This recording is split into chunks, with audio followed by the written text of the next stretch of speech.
What is up, good people? Here we are again for episode 45, the Metaverse Nomads podcast.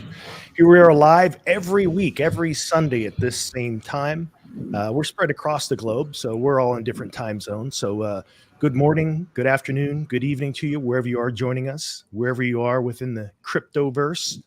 I'm feeling good, man. This is going to be a good show. We got a lot to share with you. We got 4 of the usual suspects, and we even have a guest.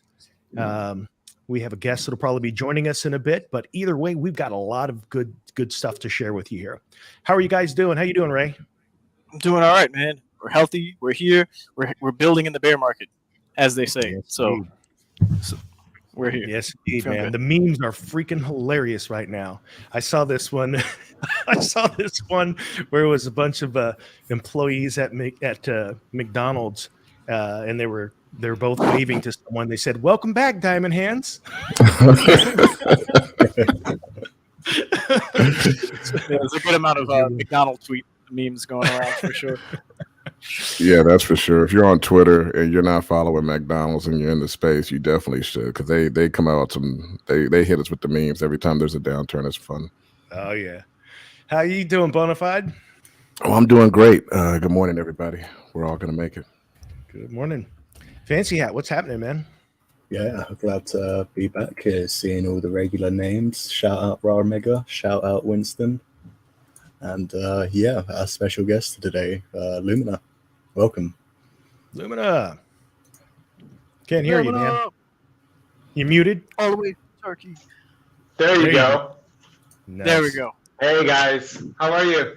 Doing well. He's finally here. Awesome backgrounds. Well, it's really nice to hear all of you. It's it's going to be almost night here, so I might need to turn around. But is the sound okay? Can you hear me? You're fine? Yeah. All right. Yeah, where are you located? Well, currently I'm in this is a city called Antalya, which is I know Antalya. You do? Okay. Yeah. I spent a month in Khmer last year. Oh, really? Yeah. Oh, that's great. Yeah, I mean, I love Antalya. We have a summer house here, so during the summertime we get back to Turkey, and then I go back to US. It's a beautiful area. They got that nice beach walk where you can walk on the beach. Yep. Yeah. Lovely. Looks good, man. Awesome. So glad to have you on the show, man. We're going to probably get kicked off with a little bit of news around the metaverse. And boy, is there some news. There are some thugs pulling rugs, and we got all kinds of stuff to talk about. Then we're going to jump into a little bit of Illuvium. They just had their land sale to talk a bit about how that went off. And I grabbed a couple plots of land, so I'll share some of that. And then we'll dive into some Star Atlas Alpha. So with that, Fancy, I'll let you get us kicked off with some news. So, this week you may have heard of these things I'm about to talk about. There's another big hack in Bored Ape Yacht Club and other side. So, yeah, it's a constant theme out there. If you see a link that looks a bit dodgy, don't click on it. Yeah. Especially not in this game. Nobody's immune. One of the team... Yeah, one of I think the team members' Discords were hacked, and then there was a common link that's shared that was just stealing up to 200 Ethereum at the end of it all. There was an official announcement tweet made by Bored Ape Yacht Club. It's just sad that they seem to be the target of a lot of hacks, and in situations like this as of late. Yeah, it's one of the bad things about being big in this space. People know how much money you have because it's on the chain. Right. So another story this week was this guy. He got fished, I believe, for 80 Ethereum. The seller immediately went on and sold it for 30 ETH. And yeah, it's really tragic when this sort of thing happens. So what did he say? I just clicked a fake goblin claim. Well, like, you did a little bit more than that. You got to read, you got to pay attention to that stuff when you're clicking your wallets, and that wallet opens up. Pay attention to those, understand what the contracts mean, what the language is. It's rough out there.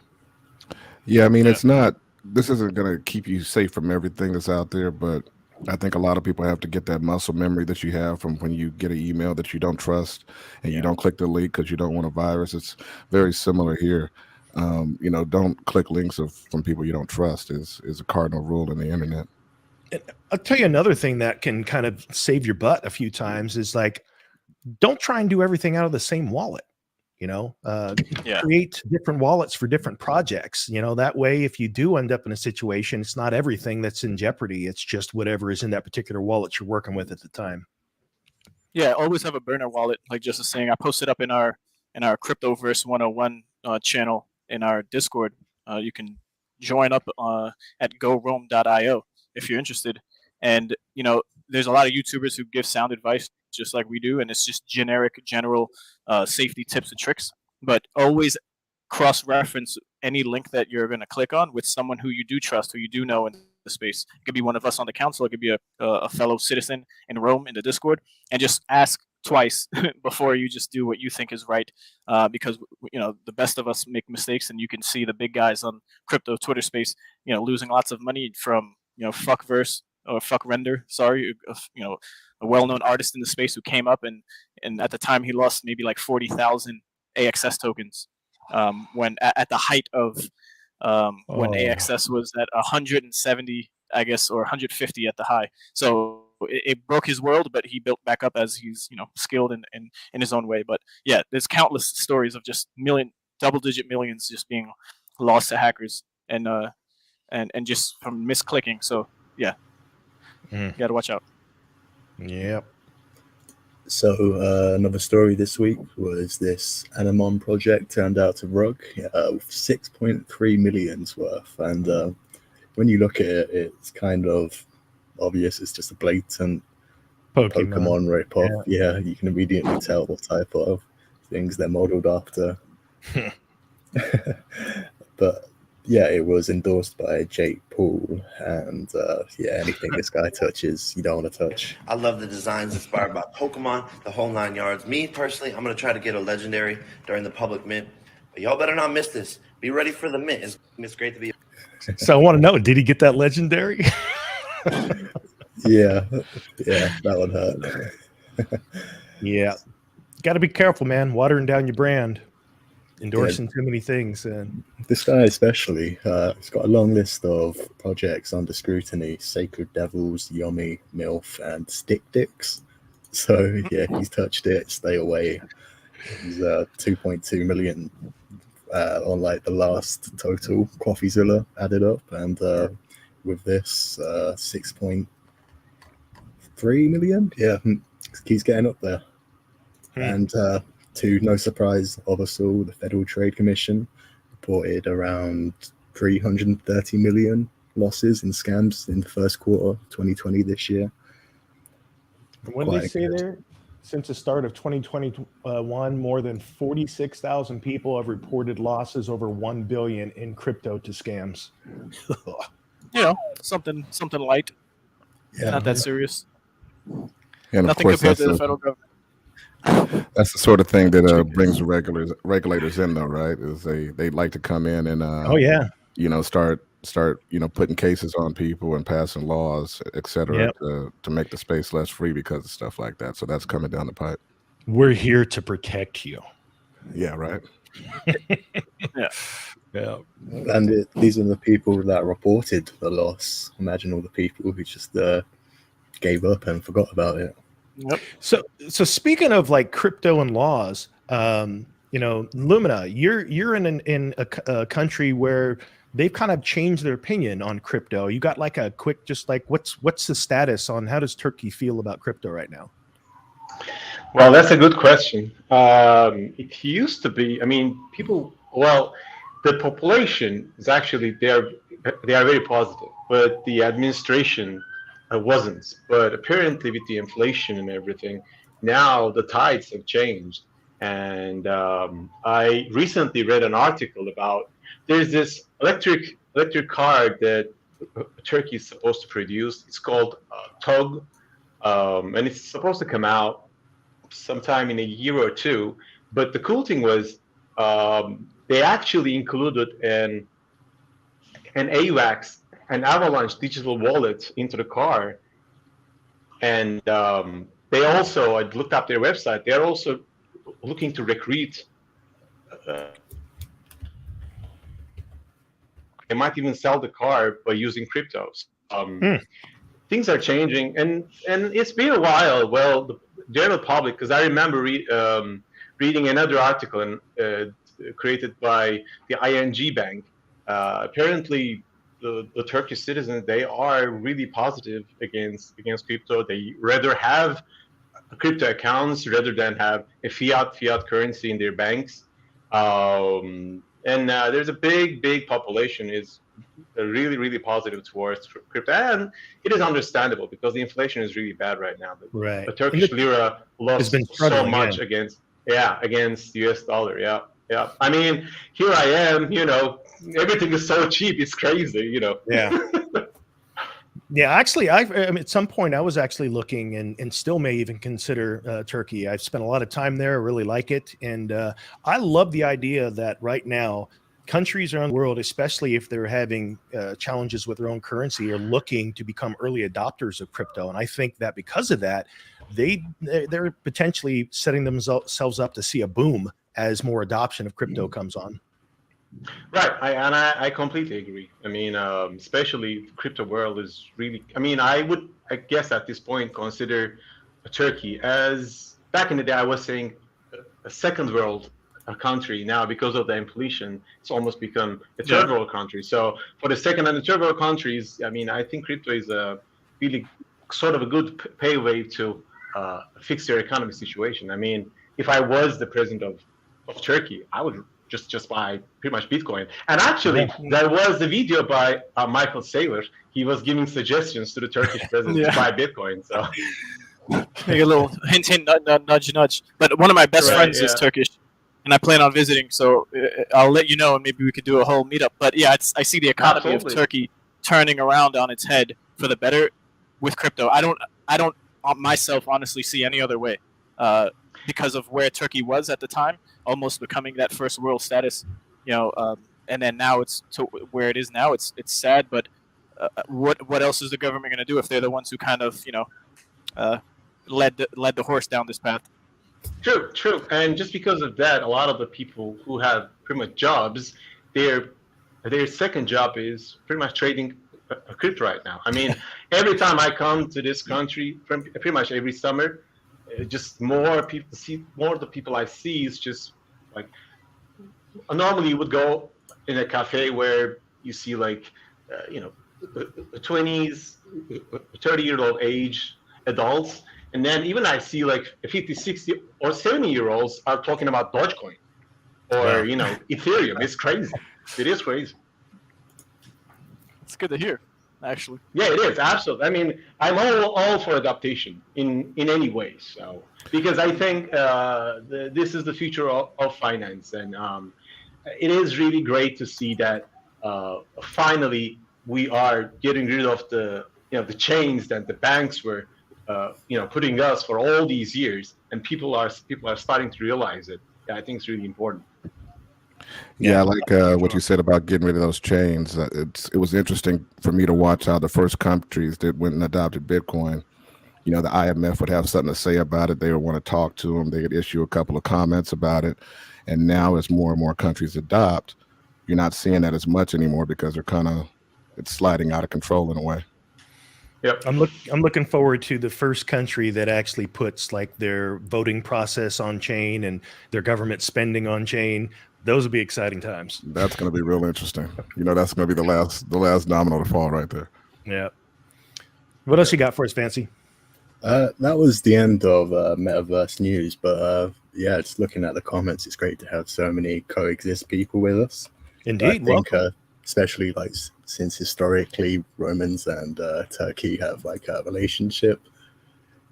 Right? Yeah. Yeah, for sure. I do want to bring up 2 points of news. I don't have an article for one, but I'll share for the second. It was just that Binance has partnered with the music artist The Weeknd to create the first world tour to integrate Web3 technology. So there's more and more integration just on all spectrums on a holistic scale, and it's good to see. Everything is kind of working in tandem in the same direction. Although we're in a bear market, you'll just see the ebbs and flows of whatever industry is to be next, to be in the limelight. And then secondly, sorry, go ahead. Yeah, go ahead. No, I was No, done. let's finish. One more. Well, I was just going to say, Okay. I feel like it. I feel like it's easier to see the work in the bear market because the Ponzi's and whatnot, the obvious scams just they're not able to win as easy. And so I think you see that slow down a bit. I mean, there's always going to be Ponzi's and scams going on, but I think it's a lot easier to see the things that have actual value in the bear market, and the people who are building through the bear market are doing it for the right reasons. They're doing it for the reward that's going to come in the next bull run. They're not doing it for the quick buck. So it kind of helps you to see separate the shaft from the reality. Absolutely. Indeed. Yeah, and just another note here. Can someone bring me up on screen with my or actually, let me there we go. Thank you. So this caught my eye because this is one of the largest running World of Warcraft guilds for a 17-year track record in creating competitive esports communities, and they're entering the esports scene for NFT crypto gaming, and this is their announced guild name, which is Meta Guild. So yeah, the esports teams and the esports scenes for crypto in general are having a lot of support, and there's a lot of transferring over from traditional gaming, the tri-fi gaming space. So MMG is backed by Griffin Gaming Partners, Galaxy Interactive, 3R Capital, NGC. So a lot of big names you see here, and I can only imagine what's going on behind the scenes and how little we're just getting on the front end or on the back end, however you want to call it, as the consumers of the information. So it's promising, and I just like to see things like this because the bigger the names that are coming to the space, the more you know that this is not just a fad, and this is the type of information that we can share with other people who are, if you just know them as gamers, to be more confident in the space. And yeah. So just wanted What to share Grist that. says here is quite important. Traditional gamers coming to the space, which you just mentioned, and yeah, it's really important that they do. If we are actually building a game, we need the gamers. So that leads on to like one of the first questions I want to ask Lumina. What is your gaming history? Absolutely. What's the game you ever played, and any other games that really impacted you? Yeah, I mean, I am a huge gamer. Especially I've been gaming from the very old, the Commodore 64 days, and then the Atari, and then especially Amiga 500 was my all-time favorite. So, and then obviously PC and console and whatnot. But I used to play. I remember playing a Diablo on a 33 6K modems back in the day. It was crazy. But then we started playing MMORPGs with Ultima Online, EverQuest, Star Wars Galaxies, and then obviously World of Warcraft pretty much changed the entire genre of MMORPGs, and pretty much it was the game that put that genre to the mainstream. Yeah, I agree. And yeah, I mean, we played Warcraft for so long, and we're still playing it. I mean, Coexist, I started playing World of Warcraft when it was released back in 2004, but Coexist was formed back in 2006. So we are almost like 17, 18 years we've been around.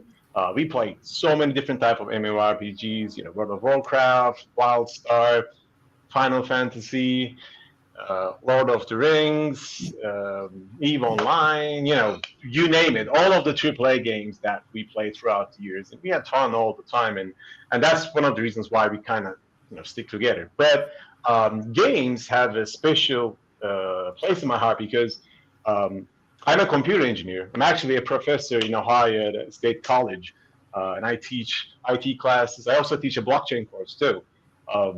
Nice. But when I did my PhD, I actually did my dissertation on World of Warcraft and using MMORPGs as educational platforms and trying to use them for, learning management systems, bringing fun back to the education.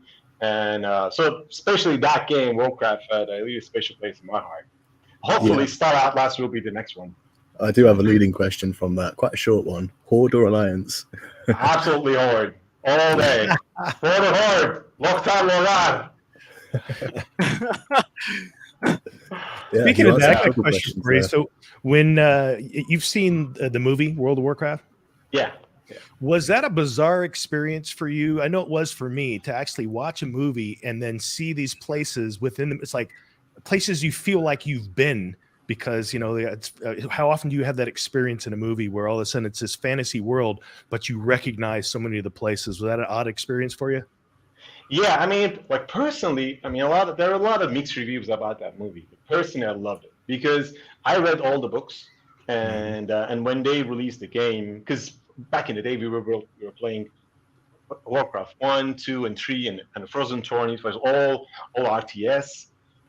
And after watching the movie and playing World of Warcraft, it all made sense to me. And then usually, the adaptations of the books to the games and the movies not that great, but it was almost as close as how I imagined it in my mind. So for that aspect, I really enjoyed it. It was really great to be, immersed. I know, maybe it didn't do great at the box office, but it did great in China, though.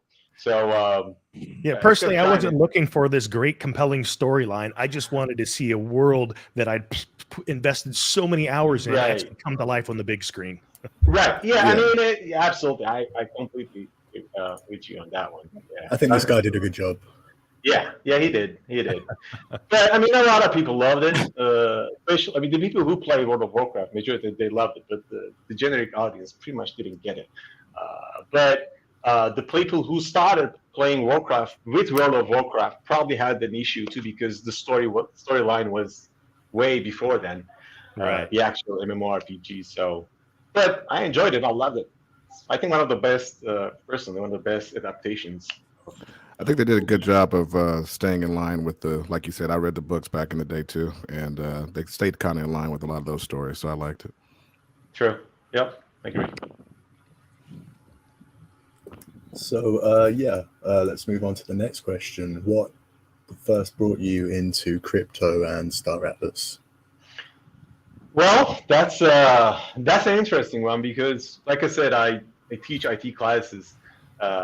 Shame on me, though. I remember it like crystal clear. Back in the day, back in 2011, I was teaching a course called Information Technology. And on the 11th chapter, there was a topic related to digital currencies. And that was the time I kind of, met with crypto. Around that time, Bitcoin was like $2 or $3, something like that. Wow. And I was teaching the class, and then I remember all the students say, "Hey, sir, what do you think about this thing we should buy? I'm not going to give you a financial advice." And at that time, I wasn't that smart. I was like, at the end of the course, I was like, "No, personally, I wouldn't trust these environments, so you probably shouldn't." I didn't buy it at that time, so shame on me. But the Lumina back in the day, right now, is a totally different mindset. I wish I bought it, but obviously I didn't. But it's kind of, almost like a low blow to myself that I actually taught the subject and I didn't even buy it for $2. So that's how I started. But getting into crypto, I started trading back in 2016, 17-ish. And at that time, I was holding a lot of XRP and ADA.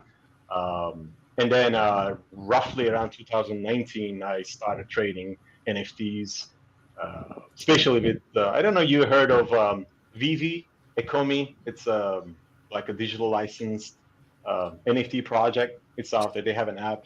That's how I started with getting into NFT stuff.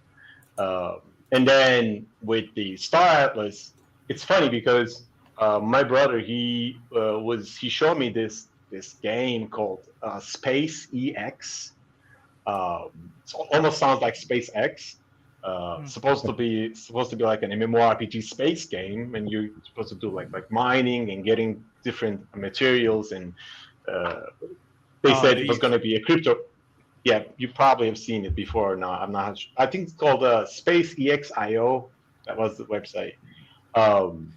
And then we played the beta version of the game for a few months, and then we kind of stopped playing it. And roughly around February, before the Star Atlas Posters event, we found about Star Atlas, and we thought first, it's a really cool-looking project. It's on Solana, which around that time, a few months ago, I actually was really bullish with Solana at that time. And that was another reason why I loved the project. It was on Solana and Serum. And me and my brother, we bought the posters. We attended the Rebirth event. We got the very first two ones. And then I was going to buy the third one too. And then the BTC crash happened in May. Thanks to Elon Musk, first said he's going to sell Tesla with BTC, and then not. And then the FUD came from the China, the Bitcoin farmers banned all that jazz. And then we didn't buy the rest of the posters just because of that crash. And then we just loved the idea. I read the entire white paper and economics paper too. Just made sense to me so much. And I honestly did not see any other projects out there that can even come close based on the economics paper and the white paper itself. Yes, I still think that it's a really visionary project. So we kind of got hooked into it. And we already had a guild, Coexist, but we were playing just regular games. So we included the blockchain games to our, sort of a inventory of games. That was the hardest part, to be honest, because a lot of the people in Coexist, they are gamers. And you might know this too. There's this still today, unfortunately, sort of a negative vibe towards the, the NFTs and crypto being in a gaming environment. Somehow gamers don't like it, which it doesn't really make sense to me at all why they are so negative about it. And this is coming from a guy who played MMORPGs for his entire life. I think a lot of it's just resistance towards what you don't clearly understand. True. And yeah, absolutely. And so I started to explain it to the actual Coexist members. Some of them got it, some of them didn't. Right now, a lot of our members are still playing World of Warcraft. They just don't want to play anything with crypto. So, but because we started doing trades and stuff, and I met with a lot of the Turkish traders around that time, especially during the pandemic, because when the pandemic hit, we started teaching online, and I was at home 24/7 and teaching from home. And that kind of gave me the opportunity to be sort of, exposed to the Turkish traders and the Turkish crypto gamers too.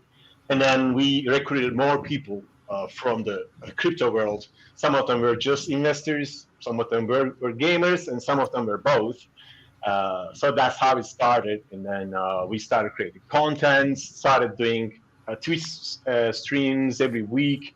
And we were on Discord every night. Still we are, brainstorming, theory crafting. Every time Star Atlas releases something, we try to come up with, ideas, what can be done, what would be the future might look like, and so on and so forth. So that's how the Star Atlas started for us. I see you got some Coexist swag there. You got a hat, you got a shirt. Yeah. There's we actually printed our names in the back. Oh, nice. Awesome. Yeah. So these are all handcrafted, and we got some T-shirts, some hoodies, Nice. and What's the all other of part them of the are. hat say? I'm sorry. What's the other part of the hat say? Right there, where your hand is. It says Star Atlas. Oh, Star Atlas. Nice. Got it. Yeah, Very cool. yeah. Well, I actually have 4 or 5 of them created for Michael Wagner and Santi and Chipto. And when I get back to US, I'll send them to them. So hopefully. We just have to get their home addresses. Well, I already talked to Santi. Apparently, they have this. What address they said? You got a PO box? Yeah, something like that. Like a lawyer's address or something in California. So that's where I'm going to send it, I guess. Yeah. Yeah, I mean, and this was a nonprofit project. We had an agreement with one of the producers in Turkey, and they just paid the price of the actual production value. So we didn't make any money off of it at all, and that wasn't the intention anyways.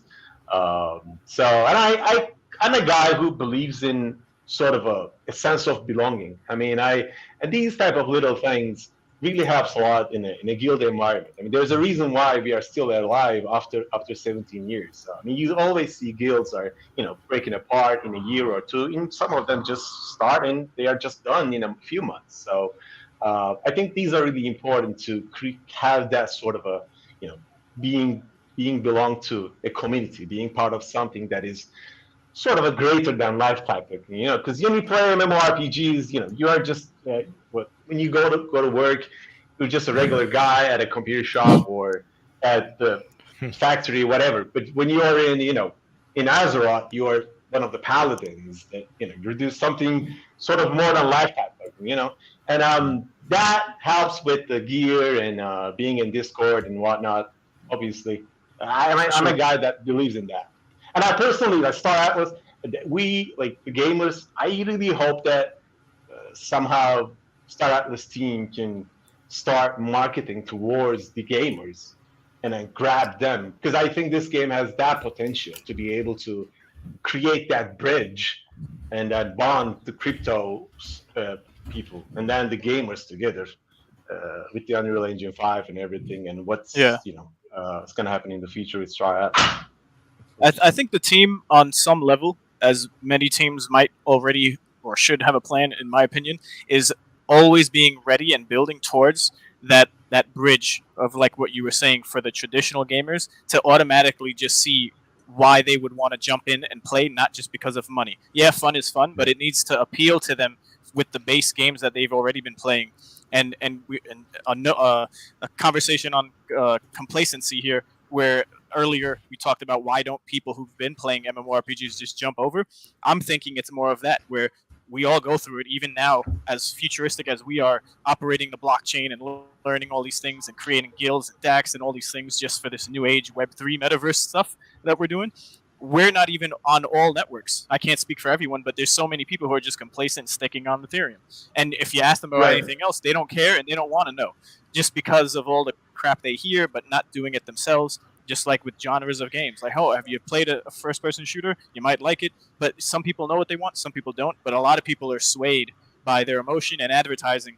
So if these games that we're supporting with our funds and time and enjoyment for the future, it's almost everyone's job here, along with the developers, to support that next phase of growth for those traditional gamers. I absolutely agree, and I think that I think the main reason why they don't like the sort of a monetization of these games, which I personally don't get it, because I remember back in the day we used to go to arcade and we were paying money to play those arcade games, and then we started playing other games, we started paying for these games, and then we started playing games like World of Warcraft where we started paying subscription model. I mean, that game you have to pay $15 a month for the past freaking 20 years. So and now then even with the free to play games, I mean, they sell cosmetics and other things, and even with World of Warcraft, people were illegally buying gold, boosting their characters. So this wasn't something that is new at all. That's why I don't get it. And that's actually something. I mean, something I actually did, because after I stopped playing World of Warcraft because it was so time consuming for me, that what I would do for a number of years is I would say, you know what, it's the holidays. I'm actually going to go grind a character. But because I only have this window of time during the holidays, let me go out and buy a big pool of gold to get my twink started, you know, in there and build up from there. So I was one of those people that was using the secondary market for resources within. The thing that surprises me most is that why is there not an off-the-shelf game like World of Warcraft or something similar that no one has tried to take something that's already familiar to legacy gamers and put that on chain? Could you imagine World of Warcraft with their marketplace and actually have something on chain, even if they were only structured where you start off, everyone puts in $100 and that's what kickstarts the economy? I'm surprised that no one has been working on that. Well, 20 years of code, that's a lot of spaghetti. Yeah, that's a good point, Fancy, that I hadn't even thought of. I was going to go someplace else, but you're 100% right as far as going back and revamping old code. I remember WoW when they were trying to go with the flight. That was a huge deal that took many years by itself, you know, and that was just adding air flight. That's not nearly as complex as interfacing with the real world economy. And I think that's the overall problem is fear, right? Because nobody wants to break what they have, and that's on the side of the developers as well as the gamers. You know, the developers don't want to break their game, and the gamers don't want to see their game broken. And a lot of people out there, you know, who do things for fun and for passion, they feel like if they mix something monetary into it, it's going to break it. You know, that's a common misconception. And so, like you said, even though we've been doing this for years, I mean, I had friends in high school that were, you know, trading accounts and stuff like that. You know what I mean? And it got even worse when WoW came along. So, you know. Yeah. To everyone's point, I think it's comical that at any point in the history of games, whether it's like stadium type of big events or just card games like Yu-Gi-Oh or Pokemon, did you never sell a Pokemon card game like for another, whether it was for fair value or you try to find exactly if it's equal exchange or you paid someone in cash for the card, you know, whether it was digital or physical. And I think it's amazing to me that look at any part of gaming or competition and there's money involved in some way or some fashion. So now I'm thinking, have we been abused this whole time to just think that we have to be consumers and then like the pain that we had to endure all this time? And then once we see the light at the end of the tunnel, which is like, hey, you can have your hand in the cookie jar too as the purchaser of the game to earn, you don't want it. It's like you reject any help as an abused, addicted, you know, like the one who was in that toxic relationship where it's just like the developers would like to keep all their money, and I would too if I made a game. But there's a nice middle ground that could work, that could take everyone and everything to the next level, and this is what we're involved in here. So yeah. It's too easy to do skins and loot boxes. Yeah. True. And getting back to that World of Warcraft example, and I really hope that there is a. I'm sorry. Oh yeah. No. Yeah. Wow. Mega shout out. Oh yeah. I didn't see. Oh yeah. I think, and I personally think that if there is competition, I think it's a good thing. And I think like these companies, where like, I mean, there's a reason why, you know, Microsoft bought Blizzard Entertainment. I mean, they didn't pay, you know, $6 to $8 billion just for that shizzles. I mean, we know Microsoft is going to build the metaverse to just like Facebook. So I wouldn't be surprised if, you know, Blizzard will at some point will come up with some sort of a crypto game at some point. Yep. Yeah, and literally, I don't think there's any rush as we're like preparing, I guess, for the next phase of our live stream here. And the same goes for, I guess, the tactic that Rome has taken all this time.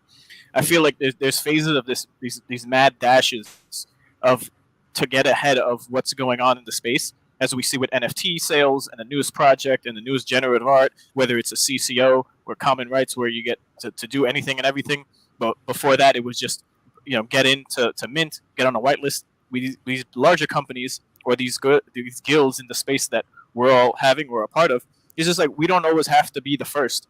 We just need to be adaptive, and we're here for the long haul. So whether we have a DAO or not, a token or not, or a white paper or not, or these big companies having a token associated with their company or not, or whatever they're going to be building is going to be something related to the space of everything we're talking about and everything we're doing here. So it's just a matter of time, and they what's the rush for them if they know they're going to be in existence as a traditional company that never jumps over the hurdle to Web3 at all? They'll still be relevant in some shape or form. They trailblaze such an industry themselves, if depending on what it is. So speaking that's of my speaking of trailblazing, I was talking to someone the other day that was he asked me what the ship was in my Discord profile. And I was telling him that was Star Atlas, and he says, "Yeah, I kind of checked it out, but I'm gonna wait and see what happens." And I'm like, "Well, tell me a little bit more." And he's like, "Well,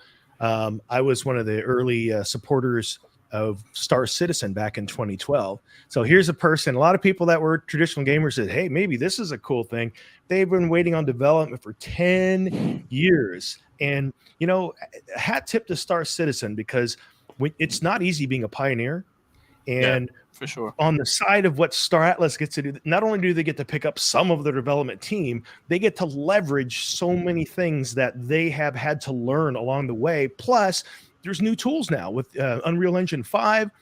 So the process is going to happen a lot faster for Star Atlas. But the way things have been released with Score and then, of course, Scream, these are modules that the legacy gamers, they're not going to be a part of that. They're waiting for something that's actual, more of a gameplay experience that is traditional to what they know. And then the blockchain stuff is going to have to be secondary for them before I feel like most of them are going to want to participate. Yeah, you got a good point there. If you build it, they will come. I mean, right now, most of us who are involved in the space are in it because we're crypto people, not because we're here for the cool games. The cool games haven't really arrived yet. There's decent enough, good enough for now models, but we don't have that AAA experience that people are used to. Yeah, absolutely. Very good point. I completely agree. Yeah, specifically moving to Star Atlas, what thought process goes into making a decent fleet for an individual or a guild? Well, when we created the guild, we sort of created our fleet. Our intention was to be honest, our only guidance is the white paper and the Economics paper, and we kind of go by with what Star Atlas gave us. But even back in last summer, I remember we were talking about people having to have specific roles, and then when we didn't really give advice, but we were telling all our members that just get ships that just think about what type of role are you going to play in this game, because yes, we are investors, but we are gamers first. So I mean, I'm a guy who I always played as a support. I was a healer throughout all of my MMORPG life. So I know for a fact that either I'm going to get an R8 to repair people, or maybe I can get a Fimbul Packlight to carry stuff, especially R8 probably. But that was one of the main things that we kind of did it. We asked people, what's your gaming background? Try to pick ships that kind of suits to your play style, even though we didn't know what type of play style we were going to get. Our only, to be honest, example was either EVE Online or Star Citizen, which Coexist played Star Citizen 2 back in 2012 and 13. We spent the entire year in a hangar too, so and we spent that much money even though we knew it was not going to come back, but we were really hyped about that project too, because at that time we thought, and it still is, it was a visionary project. And even today, if you go to Star Citizen, it looks great to me. No, I mean, there's not a lot of player base right now, but it took them 10 years and still didn't come out. But that was our thought process when we created our fleet. But obviously, we had investors where, are you going to turn that on? Oh, I don't need that. Thank you. We had investors too, where they just say, hey, we would like to have some sort of a scholarship model in this game. So we don't really care. We're just going to buy, and then, you guys do your own things. But we mainly focused on, we are gamers. So we want people to pick whatever they want, but we want them to be happy playing with those ships, when they're piloting those ships, or even if it's a role, even if you're going to be a farmer or a professor or a pilot that's going to escort our trading routes or whatsoever. So it's just, for us, it was all about the play style. So that's how I hope a lot of our players created their fleets. And as you know, with the the crypto and Bitcoin price and everything, a lot of our players also swapped their ships. Some of them already sold. We are core gamers like me from the very first day have been staking our ships. So there we have that type of population too, including me and the management of Coexist. But like I said, we always said, just think about what type of player you are, what type of a role are you going to be in, and then pick your ships along the same lines. Yeah. You in talking a bit more about Star Citizen, I remember the first time that I watched one of the videos on YouTube of a person getting into a ship, raising up, leaving the atmosphere, then going through space, finding another planet, a destination, coming back in through the atmosphere, and then landing. I was just like, wow, this is an amazing experience. And if Star Atlas can pull this off on chain, wow, what an amazing metaverse world that will be. Yep. Completely. Yeah, I got the same feeling back in the day. Yeah, I think similar. I felt the same way when I was playing No Man's Sky. I think that's what it's called. So the history of that is what it is, but that feeling with any space game that people might play in the beginning is everyone can relate on that level. But what I wanted to mention on the topic of the question was that at the end of the day, with these types of games, these space games, it's almost inevitable that you have to decide on what ships you would enjoy playing with if you're only having a certain amount of money to invest, and if you're a part of a guild or as a solo, because you could have big dreams, but you have to start with something that is going to keep you around for the long haul yourself as a gamer. And I like the similarities between Coexist and Rome, where we're gamers first. So we're individual investors with no name to our with no identity outside of just ourselves. But as a group, we're strictly gamers, and we're here for the long haul to play games, right? So you'll be seeing us around for a long while.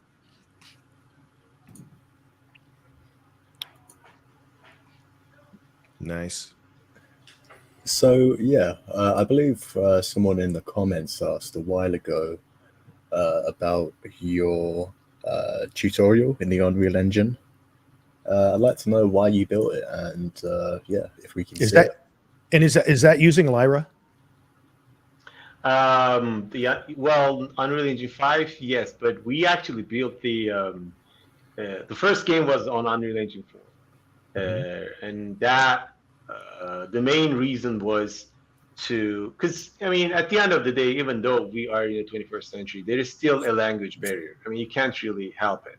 So the Turkish community, yes, a lot of people speak English too, but it is hard for them to grasp and then actually understand the white paper and the economics paper and what the game is all about if there's no language support. So the main intention was to introduce Star Atlas to the Turkish audience in a way that, because I'm a huge believer in games, and games are making fun, they're making education fun. So, if their English proficiency is not good enough, and if they are not, if they don't enjoy reading papers, which personally I do, so we thought that, it might be great to create a small game that you can experience the white paper and what Star Atlas is all about, just playing the game, interacting with NPCs and asking questions to NPCs, what's a wallet, what's a phantom wallet, how do they trade crypto, what is Star Atlas, and what are these ships, and all the things that were on, majority of the things on the white paper, and also on the galactic offering, GOA. I forgot the abbreviation. Galactic Asset Offering. Asset Offering, there you go. So that was the main intention, to introduce the Star Atlas to the Turkish community so that they can understand. And I can see that not everybody sees the game the way I see it, because I have a much bigger vision than the game itself. Personally, it is maybe for me, maybe 30% of Star Atlas is a game, but the 70% is something else. It's something else that we can build in it. Like one of our goals was to bring this game to the Turkish audience so they can understand it and that they know what type of investment are they getting into and what type of a quality of a game, a AAA game that they are getting into. Because at that time, all the play-to-earn games, and still today, majority of them are either pixel-based and it's not really fun to play them, and then you can easily see that majority of them are already destined to die, pretty much. So, and then that was the main reason why we started it. But then we showed it to the bigger audience, the global audience, and people loved it. And then we said, hey, if that's the case, we can include some language support. So we added English, and then the Spanish Guild, the Dragon Corp, they loved it too. They helped us with the Spanish translation, so we included the Spanish version. So now, and then there's the Russian, Japanese, and the French language support is coming in too. So, but then we realized, well, this is going to be bigger than what's supposed to be. So we decided, hey, if Star Atlas can do something on Unreal Engine 5, why not we don't do a similar thing in a way on Unreal Engine 5 and then give it to the community. So, yeah, it's awesome. Spread across multiple languages and multiple factions. Is that right? Yeah. So what started as a project for the Turkish community turned into a global project where right now what we're going to do is we're going to have Star Atlas guilds represented in this game with their own VIP rooms where they can showcase whatever promotion materials they have, videos, graphics, pictures, whatnot. And then each guild will have their own VIP room. And then when we integrate the multiplayer aspects of it, you'll be able to log in and get your meetings in there. And then hopefully, because I've been trying to tease Santi and Chipto for a few months right now to get at least one of the Star Atlas models, 3D models, in our hands so we can put it into this game and start some sort of a space racing before the actual game comes out. Because I'm a really strong believer of a community, and I always say it, and I said it in multiple town halls in Atlas Group too. Yes, hopefully Star Atlas will be a great project. I think we are lucky to have this type of a project. It's sort of being almost like a pioneer as an example for the upcoming projects. But I also think that Star Atlas team, they are very lucky to have this sort of a very very organic community in their hands. And because so many guilds, like you guys, I'm glad that Coexist came to its place, whatever its place today. But when I saw Rome, I was like, these guys are really cool. If I'm not going to create a guild, probably that guild would be the guild that I would be in. And this is coming from the bottom of my heart, I'm telling you. And I've been following you guys for a while, and you are doing a fantastic job. All of the Metaverse Nomads team, and you're missing I forget his name. He's not being here anymore. At least Ultra the last or few. Banjo. Yeah, Ultra. I don't know what happened to Banjo, but so in this tutorial game, we're gonna have hopefully these multiplayer integration. And then even if Star Atlas doesn't give us a 3D model, we're going to have our own 3D ship models and hopefully get a ship racing amongst the guilds. And in the future, all these guilds will have their security code to get into their VIP rooms and help, hold their meetings and whatnot. Maybe do some sort of a collaborative a project together. Also, Unreal Engine 5 comes in with a built-in PvP game. It's like, right. I think it's a first-person shooter. So we're gonna have to see. I don't know when it's gonna happen, but they're planning to integrate that too. Lyra. Lyra. It looks really cool. What I think would be amazing, based on some of the things that you've shared, and also I think we've got a clip that supports some of the stuff that you've been creating. But what would be a lot of fun is to have that kind of a setup for a capture the flag style tournament between guilds. That would be freaking awesome. Yep. So our unfortunately we have a one-man dev team. That's it, which is my brother. He's building the entire thing on its own. So Cool. There's a lot of pressure on him. Oh, there it is. Yeah. So Nice. this is the outer view of the hangar. Yeah, shout out to you, Lumina, and your brother as well, and everybody who you said helped take part. I mean, to me, that sounds like Web3 in action. And shout out to the Star Atlas devs. I hope they take you up on that opportunity to be a part of that. Sounds amazing. This Yeah, is beautiful. hopefully. I like that.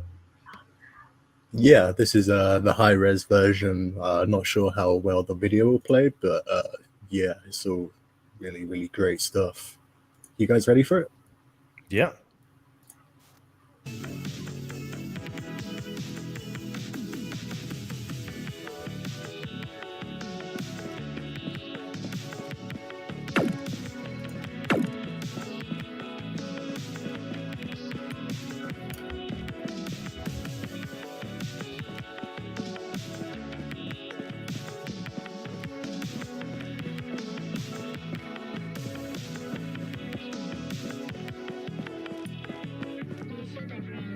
The Rome flag. Go Rome.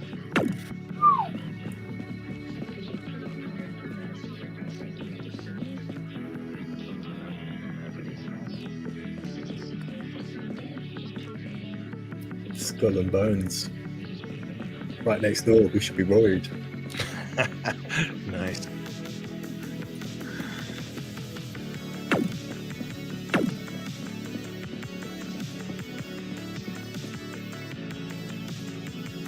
What was that? That almost looked like an SR-71 over there in the corner of that ship, but plane. Yeah, I honestly don't know. Could be. I'll turn the volume down a bit. It's really awesome. Winston is asking, can we pew pew other players in there? Yes, hopefully. The future. There will be that pew pew. Very cool.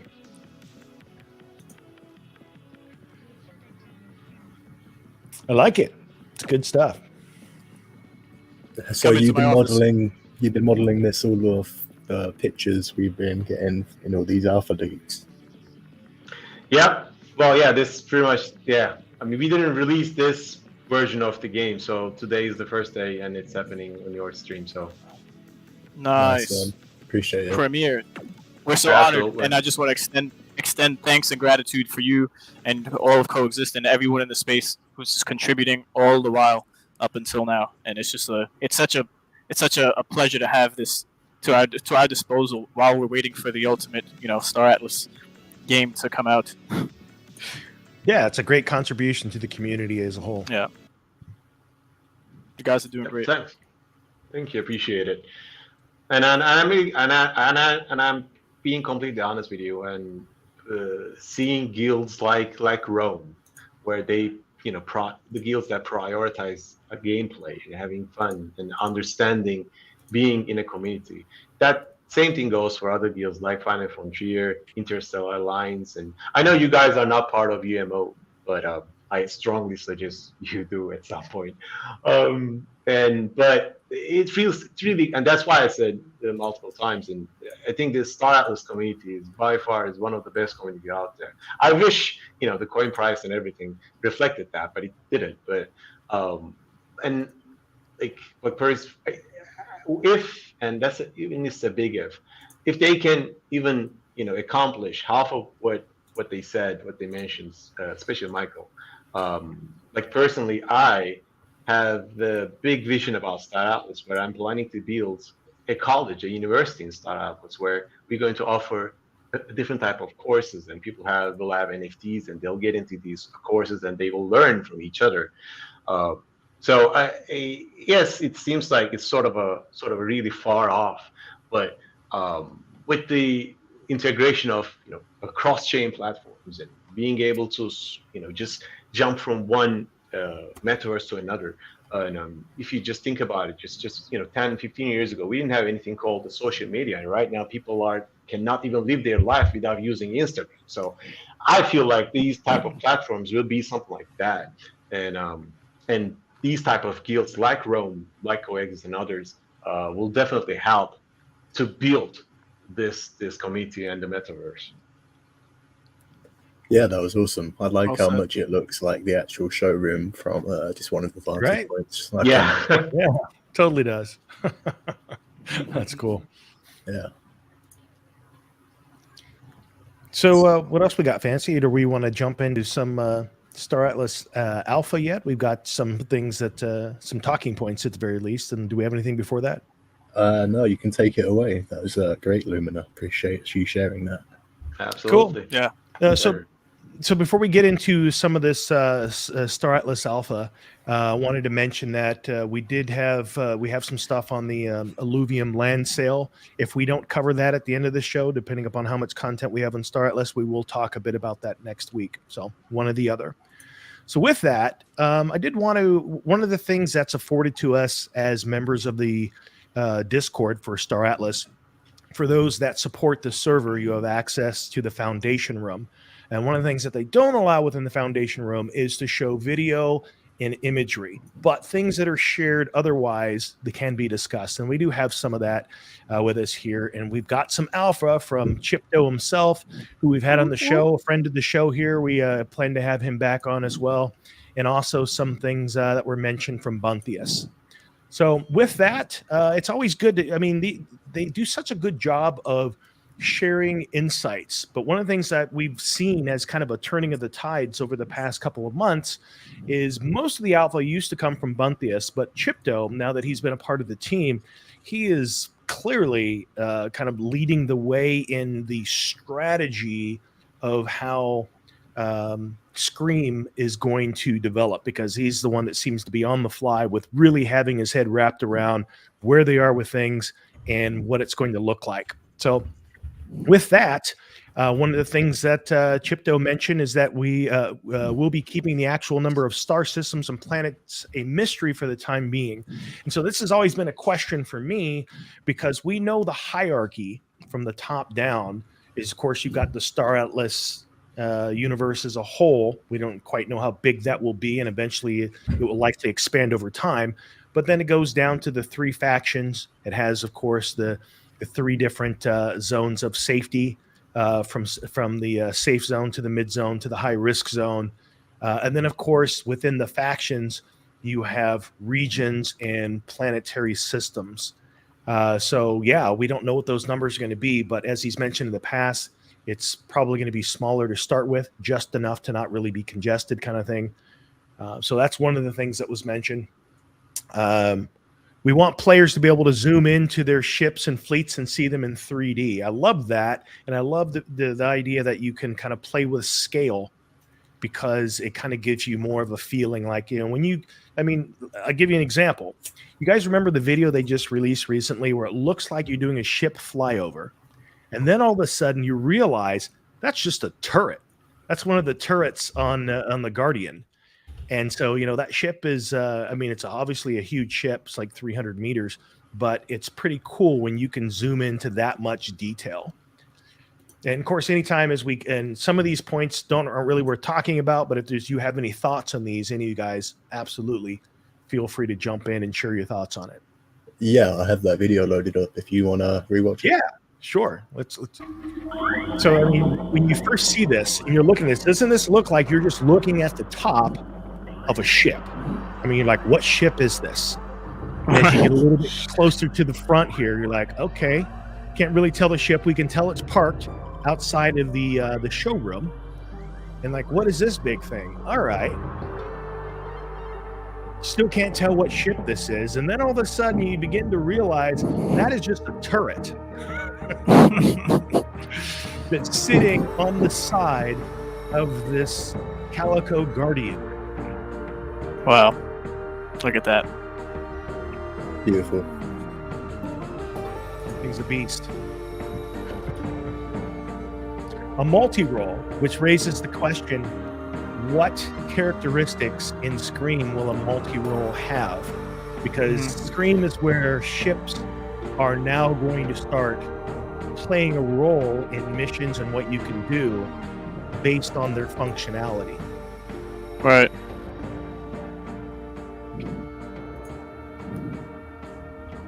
Yeah, the showroom and all these UE5 clips are really starting to come along, especially for the newest stuff they share. Yeah. Buntius did mention, I think he's like, yes, the footsteps are just a placeholder. they do have a design team that are sound engineers and effects where they'll tighten that up. I always thought it was funny. Click, click, click, click, click. All right, totally neglecting the footstep sounds. Don't worry.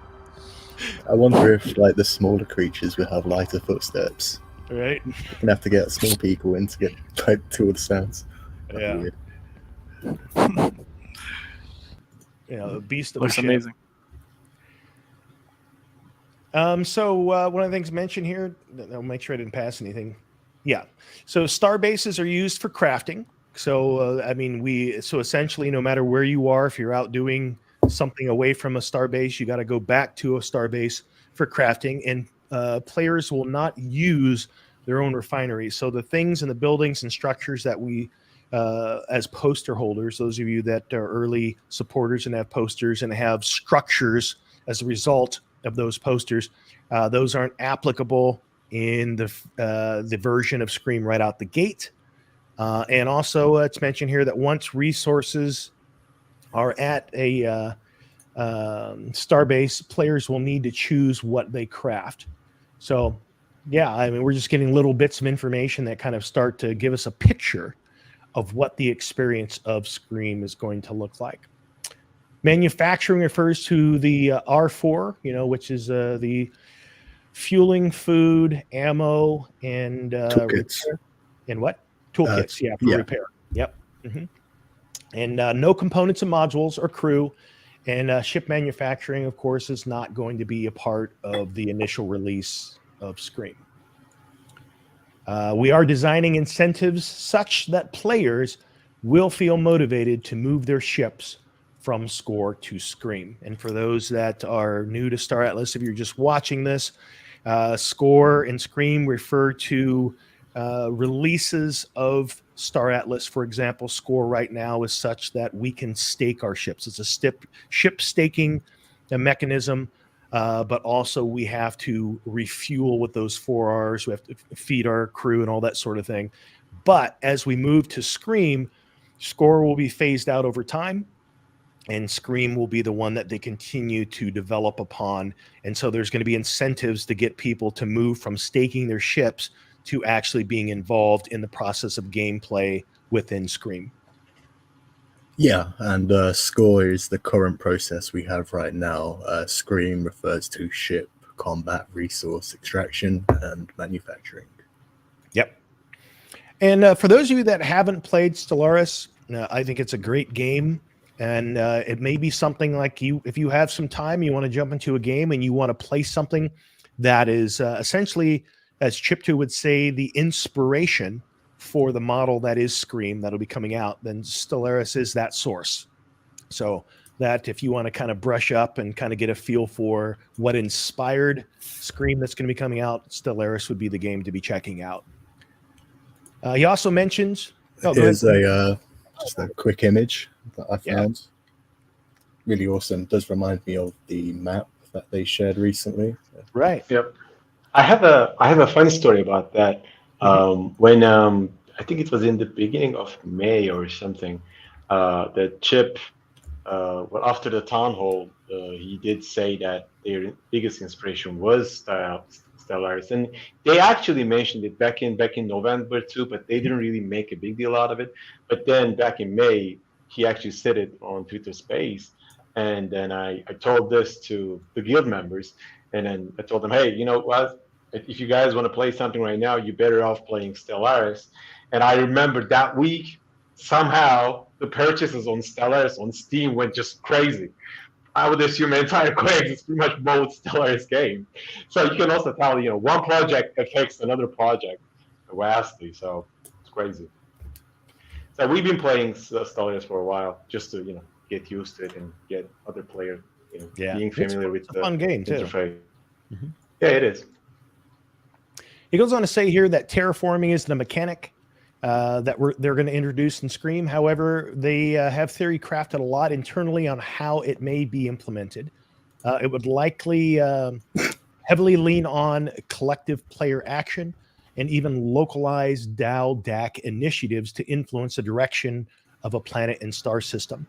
which also raises the question. I mean, for us as guilds, one of the big things that will dictate how we engage the game is, of course, going to be the way that we get to utilize the DAC or DAO within the game system. So, for example, a lot of us as guilds, we have players that have a bunch of assets, and in some cases more assets than we as individuals could use.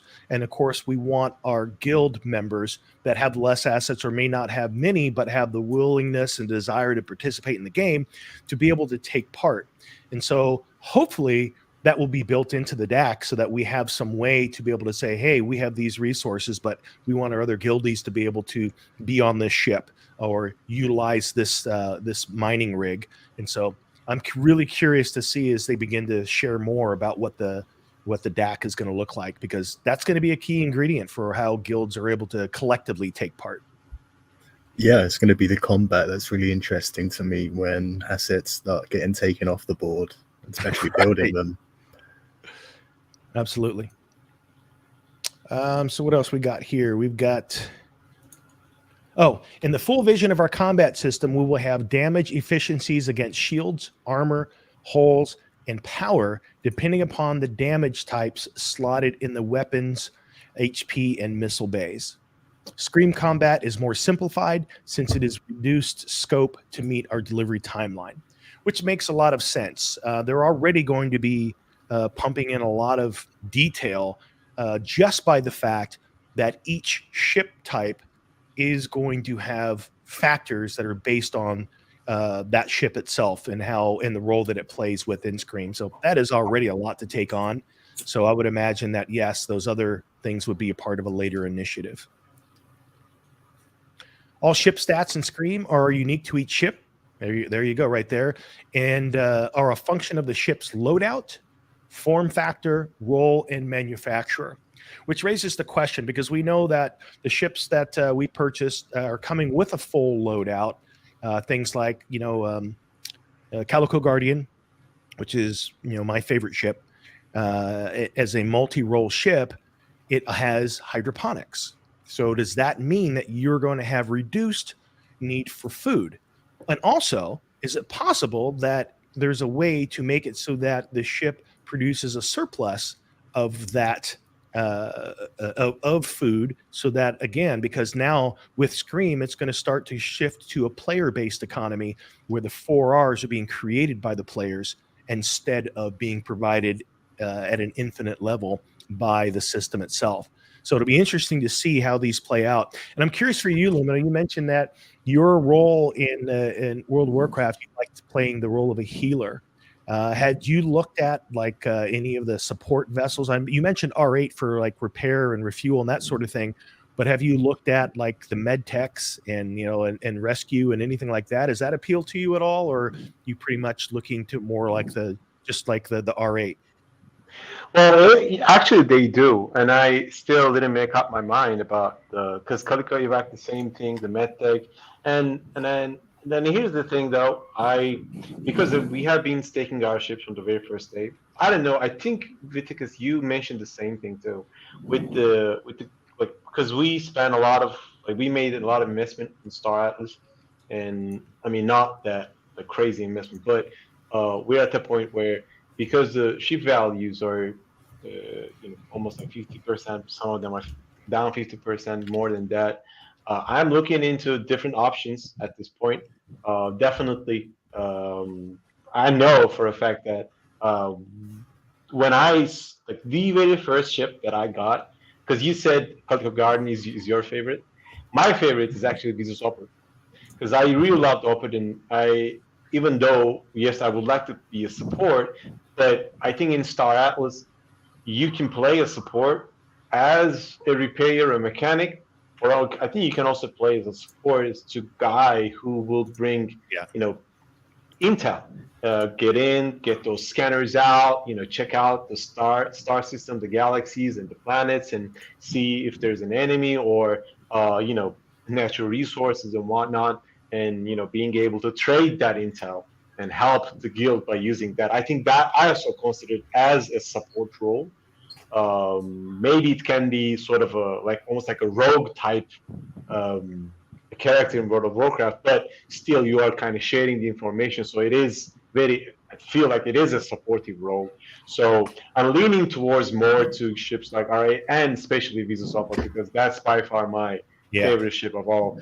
I mean, having said that, when I saw the Busan the Maiden, that ship looks gorgeous. I mean, that's a nice ship for sure. But what's interesting, yes, the Calico Guardian is my favorite, but the thing about the OPOD is that I think that it is the uncontested pound for pound best ship in the fleet. If you were only going to have one and you weren't trying to spend if you're trying to find something that's priced somewhere in there, not on the high end, not the smallest ship, the OPOD, man, I think that's the best you can get. That is an amazing ship. Not only that, I think it's a favorite within even the dev team, because it is, I think there's only going to be 2 ships, as we'll see here later. There's going to be 2 ships that make it to the showroom for October. And I think it's without a doubt, this is going to be one of them. Right. It's a beautiful ship. It's got the scanning and sensor capability. It's got the right size. When we think of like TV shows, whether it's Firefly, whether it's whether it's the Millennium Falcon, it falls into that size category of like a ship you could just get in and explore. And so, yeah, I think it's the best pound for pound ship out of all of them. Yeah, when I saw the screenshots of this ship, because we were at that time doing a lot of theory crafting, and because we saw the Uster on it, and then back in the day we didn't know what type of factions. We knew that we were going to be ONI, but we were theory crafting so much to a level where we thought, if you are an ONI, and if it's an ONI ship, you're going to get a special bonus or whatnot, because you're piloting the ship that's coming from your roots and genealogy, whatever. So I was like kind of sad that, we're ONI, but my favorite ship is Visa Support. So it looks like an Oster ship, but it's actually, it looks like kind of looked like an ONI ship to me, but it turns out to be an Oster ship. So, and I don't know, somehow maybe I made it up, but I swear to God, in one of the town halls, I heard Michael said it at some point, or Santi said it, that some of these ships were supposed to have some sort of a bonus according to their race, apart from the fact that, like Mods have the firepower, Uster have the maneuvering, and Oni has the scanners and whatnot. Maybe I'm kind of, no, maybe I was high at that time, I don't know, but... Well, you might have been, but I heard the same thing too. So okay, all right. Maybe we were both high. We all took a hit from the same. Right. Yeah. We passed the same bong around, but it was there was that we heard a couple things. So that the race gave you a bonus if you had a ship that was associated with the race. We also heard that the amount of time that your crew was on the same ship together gave a bonus, and then also if they went to the same academy, that's actually within the white paper itself. So there's a couple of those things floating around.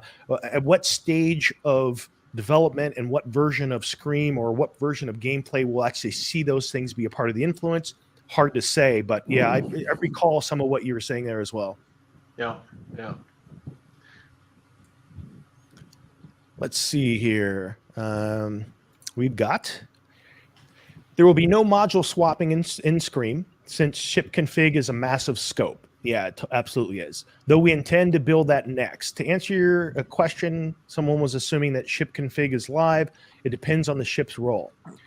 Different roles can host modules that can be swapped. Since ammo and cargo are more on the generic side, it is very likely that you can swap those two, assuming they're the same size. And so this question leans towards, we know that ships have components and they have modules. And then the idea is that, can you retrofit? Do you have to go back to Starbase? Is there a time limit? And of course, while this stuff isn't necessarily going to be in version 1, the initial version 0 of Scream, it is still a good question to be able to wonder, like, if you have all of these modules, if you have a ship that, say, it's got 3 modules and 2 components, can you say, I want to retrofit my ship for this particular mission? Let's say you're going out to a place where your guild found out that there's this amazing resource. Well, you might want to retrofit your ship for stealth and a lot of cargo bay space, something like that. So at some point I can see that being a thing, but it makes sense that in this initial phase of Scream, it most likely is not going to be a part of it. Yeah. I reckon that the multi-role ships would be the ones most likely to have them swaps available. That kind of seems their niche. Yeah. That's a good point. Ammo and fuel isn't that generic. Well, yeah, I mean, I don't know that those are ones you want to swap out. Either you'd be calling a tow truck. Man, we got all the ammo, but we're stuck out here. I don't know what the problem is. What's going on? I don't get it. Let's see here. While combat is a large focus, all support class ships have an instrumental role in upkeeping active star bases and planets. Support ships are more efficient at those jobs than fighters, which will be reflected in their LP earnings for that assignment. Also, freighters move cargo more efficiently, which would make sense. Freighting resources will be necessary to support your R4 needs and getting crafted resources to their desired location, which is curious because we do know that crafting is going to take place on a starbase. So if crafting takes place on a starbase, where are you trying to get the resources to? You know, that's the question. I don't know where you're trying to get those things off to. Any thoughts on that? Well, we're gonna have the what was it called again? Not Armstrong. Which was the miner ship? The Armstrong was the manufacturer. Yeah. Right. So if we go out and mine those resources, we should be able to carry them to the space station and then craft them there, I guess. Right. So. Yeah, to our respective guilds and whatever our goals are with those materials to build out, whether ships or. Yeah, so that's what it is. So it's not getting the resources that have been crafted anywhere. It's getting the mining resources to the starbase so that you can craft them. That would make sense. Yeah. I mean, that's what my understanding. Yeah. Or upgrade the starbase itself. Right. Create more hangars. Yep. And this is a question someone had that would, will we be able to refuel our ships on the go with the R8, R6, and Scream initial release? To which Chipto responded, every ship can do that, assuming that you have the toolkits and spare fuel, but a refuel repair ships have special perks when doing that. So yeah, it's sounding more and more like they really are trying to stack up Scream so that it really benefits a guild.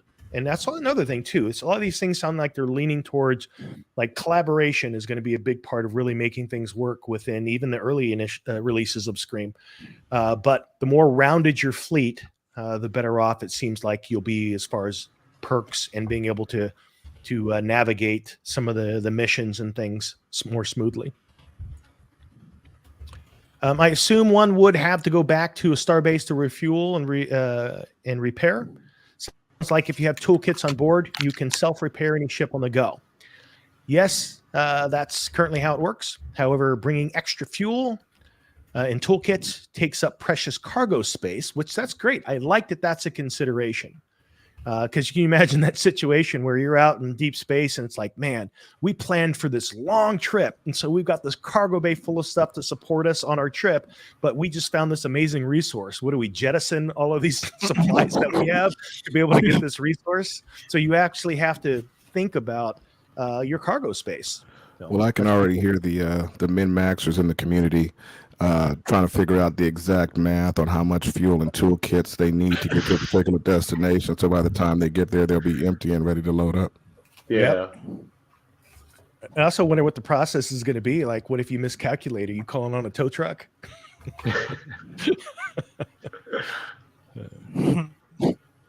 Someone asked, any clues to drop on how fleet battles decided in Scream? Is it combined military score plus random number generator or something else?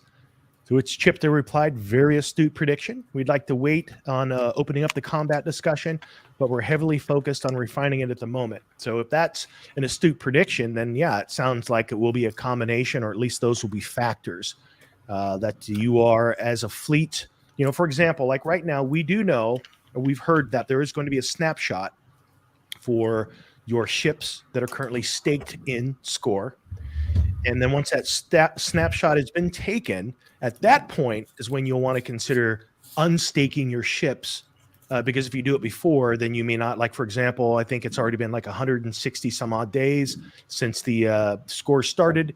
And we've got ships. I've got ships that are in veteran status, and I don't want to lose that status because that status is obviously going to provide perks. And so maybe that's what they're talking about, or that lens towards your combined military score, perhaps. So yeah, a couple of factors there. It'll be interesting to see how that plays out. Fuel and ammo modules will boost your capacity to hold the R4s respectively. So that's cool. That, and of course, on a ship, like one of the things I noticed when I'm in the process of the R4 for the Calico Guardian, man, that thing holds a boatload of ammo. And it's nice that you don't have to do the maintenance all the time, but when maintenance comes due, you're like, that's a lot of ammo. Rescue ships also receive some love on the role-specific perk front. So that's cool. If you actively play, so this is interesting here. So if you actively play all day, you're going to earn more LP. So what is LP? What is that an acronym for? It's something points, I'm assuming, right? Or is it? Isn't that loyalty points? Loyalty points. Okay. Yeah, I believe so. Yeah. And so loyalty points in Atlas. So you're going to earn more LP/Atlas than if you play passively. Okay. So in other words, one of the things they're describing here is that passive play that we've seen with score is going to be phased out, and you're going to have to be more actively involved in playing Scream to be able to see a return. It says, however, there will be an opportunity for more passive play styles, and I'm assuming that's in the future. It will not be as passive as score. You will not be able to walk away for several days and expect to continuously earn. That type of passive utility will likely come with lending once that is delivered either from us or a third-party project. So for those that thought they were just going to invest in in-game assets and be fine with that for a while, until they have such a like rental models and things like that, you're going to have to be an active player. Otherwise, your assets will just sit there. Now, they did mention that they are going to have score overlap for an extended period of time, but there will be no more progress or development with score. That's just going to be there and available for a period of time, especially because we do know that the only way that you can engage your ships in Scream is to evolve your hangar to accommodate your ships. So there's probably going to be a period of time where your ships will sit in score. You release some ships into Scream as you scale the size of your hangar. And so you'll probably be doing both for a while, but eventually they will phase out score and we'll move into Scream. So that kind of answers the question by Mantis about if we'd be able to play with extra small and small ships. If you like the hangars we don't know how many we get or what size they will be, but I think it's dependent upon the ships you have. Yeah. So if you have smaller ships, you won't have to worry about hangar space as much as the person with an entire fleet in one wallet. Right. And we do have some clues to that here with what size hangars will be and how ships will work. Great stuff. All ships can do all activities in the game with varying efficiency. So a fighter has cargo space and can freight objects too. But on that same note, can you flip that? Can you go into combat with your freighter? You can. My rainbow will be a vehicle of death once I swap out that art gallery and that mess hall. There you go. That's right. For version 0 on the role perk front, Chipta goes on to say, I'm not saying each ship role has dedicated missions. It's more so that each ship role has unique perks relevant to Scream gameplay. More cargo equals better for moving more stuff. So I do like that fact. So especially for those that decided to focus on specific types of ships. So now those ships are going to have some unique perks based on the style of ship that it is. Because of course we've got the size of the ship, we have the class of the ship, and then we have the category of the ship. We also have rarity, which most people don't look at. That's right. In future, it may be harder to build the rarer ships. So Yes. I know a lot of guilds aren't looking at like picking up all the common and uncommon, because they would be the easiest to build when we are able to. Yeah, and that's probably a good indicator of how far off you will see ship manufacturers building some of the styles of ships. Common, uncommon, probably see those on pretty quick. But yeah, for those that are legendary, it's probably going to be a while, and it's probably going to take not only rare components and rare materials to build those ships, but it's also probably going to be a collaboration between, like, you're going to have to find some of those materials in factions other than your own. Yeah, if we need high risk zone materials to build a Right. rainbow or a toother, then all the toothers we have now, that's it. While all the Yep. other ships will be able to like have increased capacity of stock. Yep. Here we go. This is kind of addresses what we were talking about earlier. Chipto at one point said here that 1 X4 per hangar, that is an extra small and above. Final specification on free number of hangars and their initial sizes on day one is not ready to be released. Initial free hangars will likely be larger than extra small, but can't say more than that. So if it's likely larger, then maybe extra small, probably small, which means you're going to get just a couple of ships in there. But what I'm most curious about is what will the cost be? Because it's understood that we will be able to upgrade our hangar initially through paying Atlas to be able to make that available. So at one point, Chipto had said that, hey, all you need to play is you need your ship and you need a small amount of Solana for the fees, a small bit of Sol for the fees. But I would say that the actual, now knowing this, the correct thing is it depends on the size of your ship. If the only ship you have is a ship that's larger than this, then you're going to need your ship, you're going to need some Sol, and you're going to need some Atlas to be able to buy a hangar big enough to accommodate your ship if you're not working with an extra small ship or a small ship. Here's a big chunk. Variables for earning. This is significant. This is actually the one that started me on the quest of saying, all right, what other alphas is Chipto dropping in the foundation room? Because this was a question based on, like, what are the variables that dictate how you will go about earning within Scream? And so this was his reply. Variables for earning include the following: how many ships you have in Scream, your XP rank, whether you're spending LP on in-game consumables or saving for something else, how efficiently and how much you play, your play style, how others in your faction are also performing on the current payment epoch. So the epoch is the period of time for which I guess there will be a payout, where how you perform within that window. So interesting, but what they said there is how how others in your faction. They didn't even say guild here. So in other words, it sounds like how a faction collectively performs is going to include is going to have a factor. So we know right now that Mud is the largest by assets and by number of players.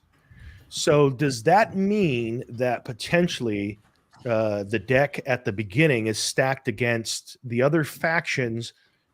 Is it because they have the might to be able to perhaps get with more players and more resources? I'm curious to see how that plays out, because if the collective faction plays a role in the performance and how that influences how points perhaps are distributed, yeah, that'll be interesting to see. Goes on to say here that R4 market prices are also a factor, and it makes sense. Imagine this. So right now, and I don't know if these numbers are accurate. I think I heard you say at one point, Fancy, that you read somewhere that, and if this is not accurate, someone else that's listening in, correct us on this, that it's about, is it 20% of the current rewards emission that are being put back into the R4? Yeah, I think so. That's what it was originally. I'm not sure if any of the variables change. Right. So now we know that we have a static or fixed price for R4 that has the the infinite loop on it there because it's provided by Star Atlas, and we pay for that in Atlas.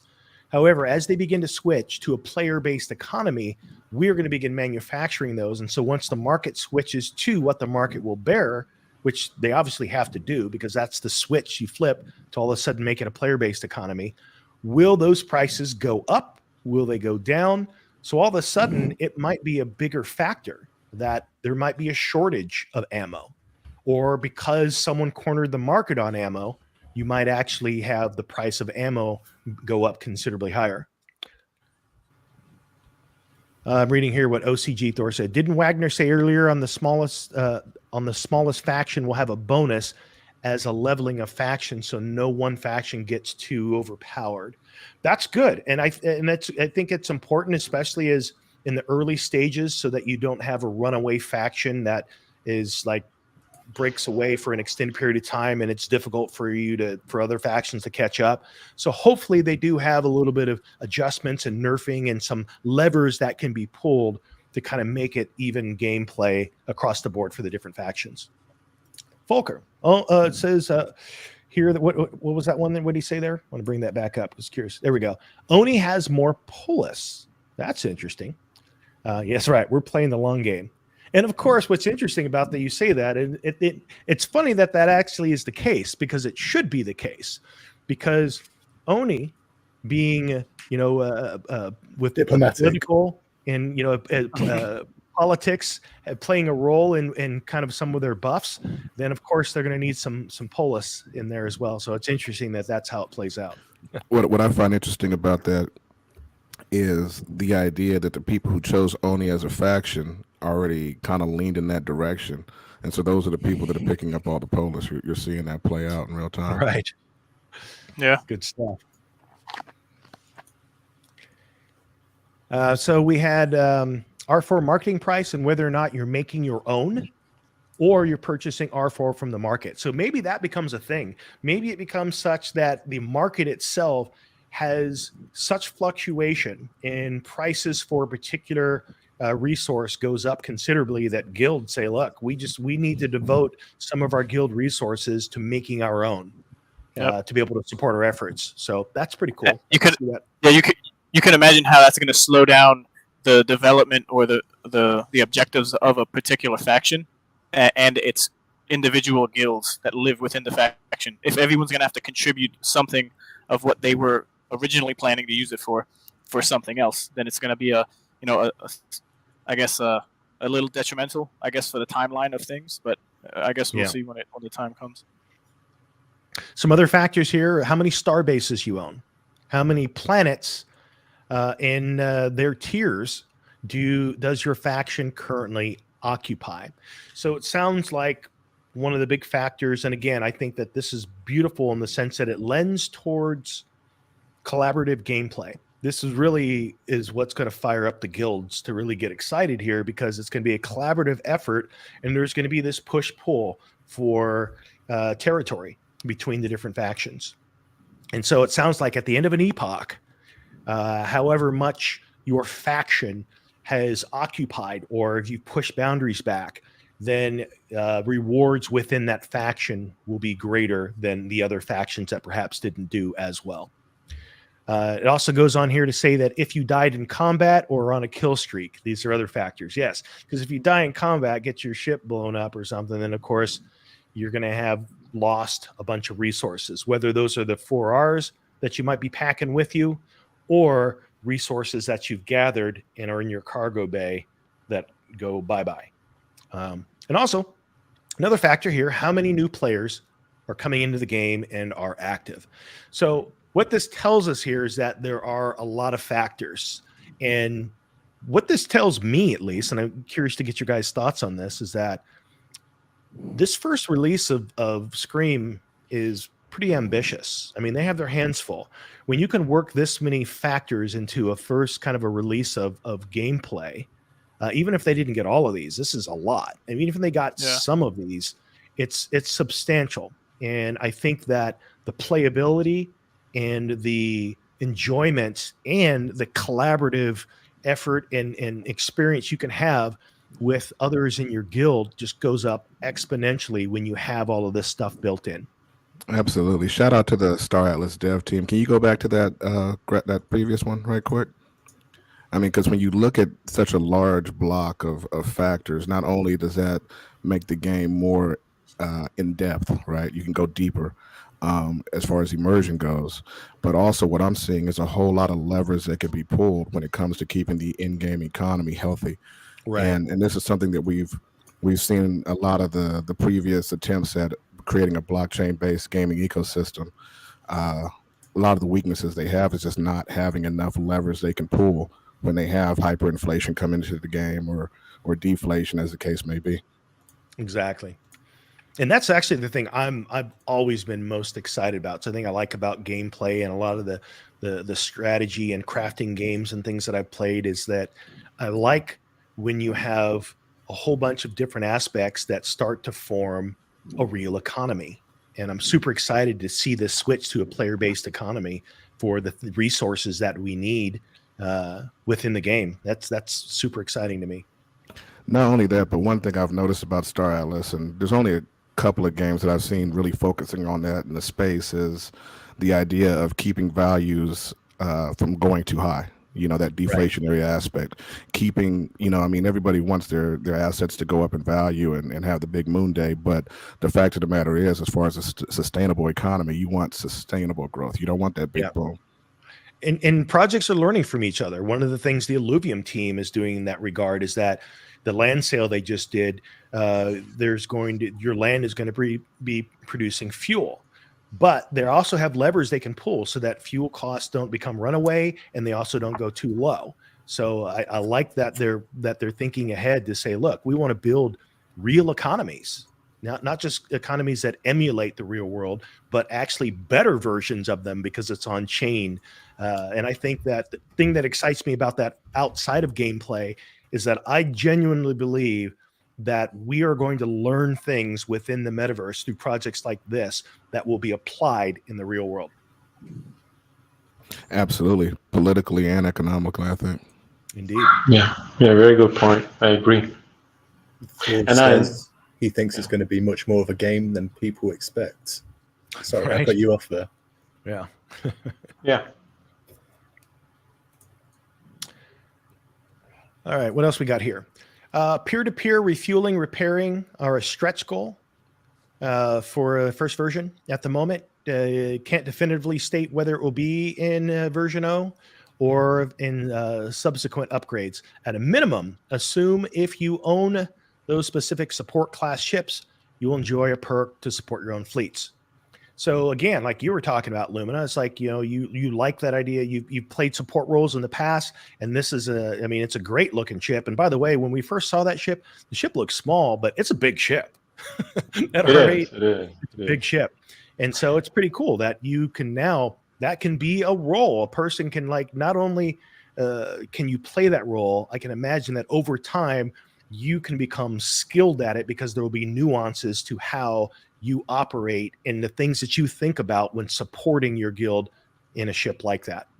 Right. And then they also mentioned it in multiple tunnels because of these roles. And when you progress your character, there will be talent trees, and you're going to give points to these talent trees, and so you can work your way towards that goal or whatever role that you're going to play. And like all the stuff that I've been reading right now, it's really great because I remember last summer we were just doing a lot of theory crafting about possibility of these type of things. For example, when I see that you can enjoy a unique perk to support your own fleet, even though you won't be able to repair your ships or refuel other ships, because you are in a support role. Maybe when you repair a ship or even your own ship, maybe other ships will be able to do the same thing too. They'll be able to repair them, but they will be in a, let's say, maybe like a 12-hour cooldown. Whereas on a repair ship, you might just repair it in an hour, and then you can just continue to do your other missions and whatnot. So that might be just a bonus right there.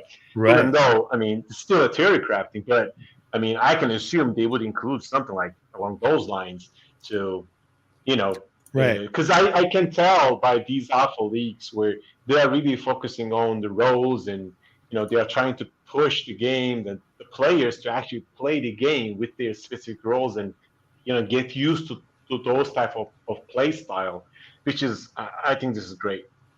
And another consideration, I can see a situation where as you become more skilled with a particular ship like this, and it might be a situation where you're in a support role for combat that's happening and a ship needs to be refueled. Well, the more skilled a person is, becomes a veteran with a ship like this, perhaps the time it takes to refuel another vessel is greatly reduced. Absolutely. Yep. I think that's going to be a feature personally. Mm-hmm. I mean, I don't know. I mean, it's not an alpha, but I think they will put in something like that. Right. For sure. Because like in World of Warcraft, I remember the Goblin says, "Time is money, friend." So it is. Life lessons. Time is money. I think there's definitely room for a mechanic like that when you start thinking about crew development and crew leveling up and their expertise. As far as I'm sure you have an engineer that's in charge of your refueling or whatever. Right. What do you guys think about the Pierce R6? I know there's a lot of love for the Big Brother version of this, but this could be a potentially cool option for smaller operations. What do we? That's a ship I don't know a whole lot about. So what is the difference in price and size and known loadout? Do we know? So the Pierce R8 is a large, so it's already up, down 2 tiers, pardon.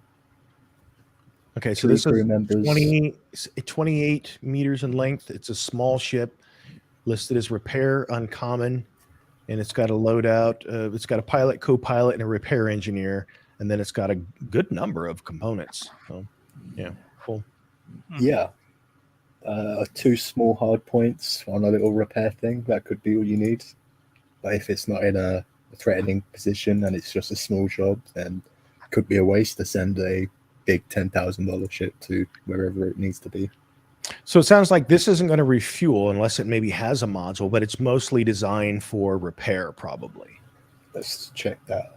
Repair. Yeah, it's not refuel. Okay. And what's it priced at? $1,060. $60. Oh yeah, so that's considerably. I mean, isn't the R8 like 11 or 11? 10,080, something like that? Yeah. But it's on sale now. I was just about to say that, not financial advice, but current prices are far lower than that original 10,000. I was looking at it earlier; it was around $3,000. Bargain basement Sunday. Yeah, there's definitely a summer sale. For sure. Oh yeah, 70% discount on the R8. Yeah, get them while they're hot. Let's see here. Ships function like when you're on a plane. Okay, so now we're switching over to Bunthius. And so he's just trying to give you an idea here of what the experience will be like if you're on your own starship. And he's saying that they function kind of like a plane where you get to see how close you are to a destination, speed, and all of that. Then it can also work as an intercom and telescreen style system where the captain can always speak over all screens at once, kind of thing.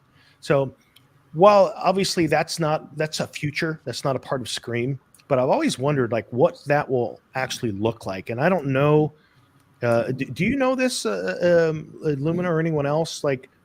Is there functionality like that in Star Citizen, multi-side yet? Because the thing that comes to mind for me is I played in VR Star Trek Bridge Crew, and it's a fun game in the sense that it's a collaborative effort. You got the person in the captain's chair, you got the person that's in engineering, you got the different roles, and you're having to work with them to make certain things happen.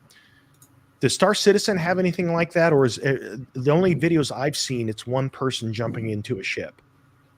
No, it doesn't. I mean, it's been a few years that I didn't play the game, but last time I played it did. And if you can go back to what Bunties wrote. Yeah, no problem. Then it can also work with an intercom telescreen style system where the captain can always speak over all screens at once, kind of thing. What that says to me is that, let's say that not only the captain of the ship, not only screens on the ship, let's say you've got different people, if you've got a big enough ship, there's going to be people that are going to be in different parts of the ship. And so it's a way for the captain to communicate with everyone.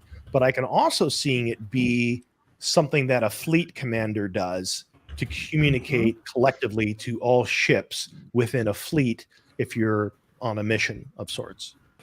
Right, and then I think this might be related to that because I remember Chip said the same thing too.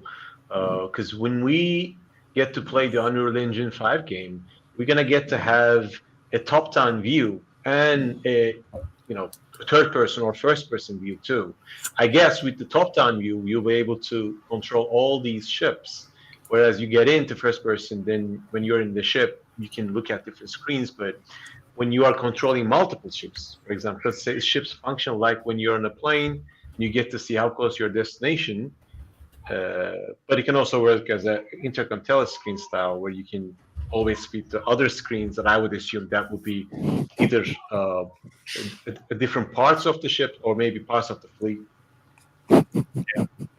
I like your question there, Lumina, because it just goes to show how serious Star Atlas is into reaching out into current reality as a basis for what they put in the game. When I was in the Navy, the captain of the ship used to come over the intercom regularly to let us know what was going on, and fleet commanders as well could do that. So that's interesting.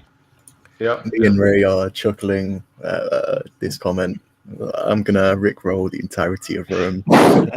Yeah, the first opportunity that I get where there's going to be one screen across the entire fleet, I am absolutely going to Right. We got to keep some people off the comms. Right.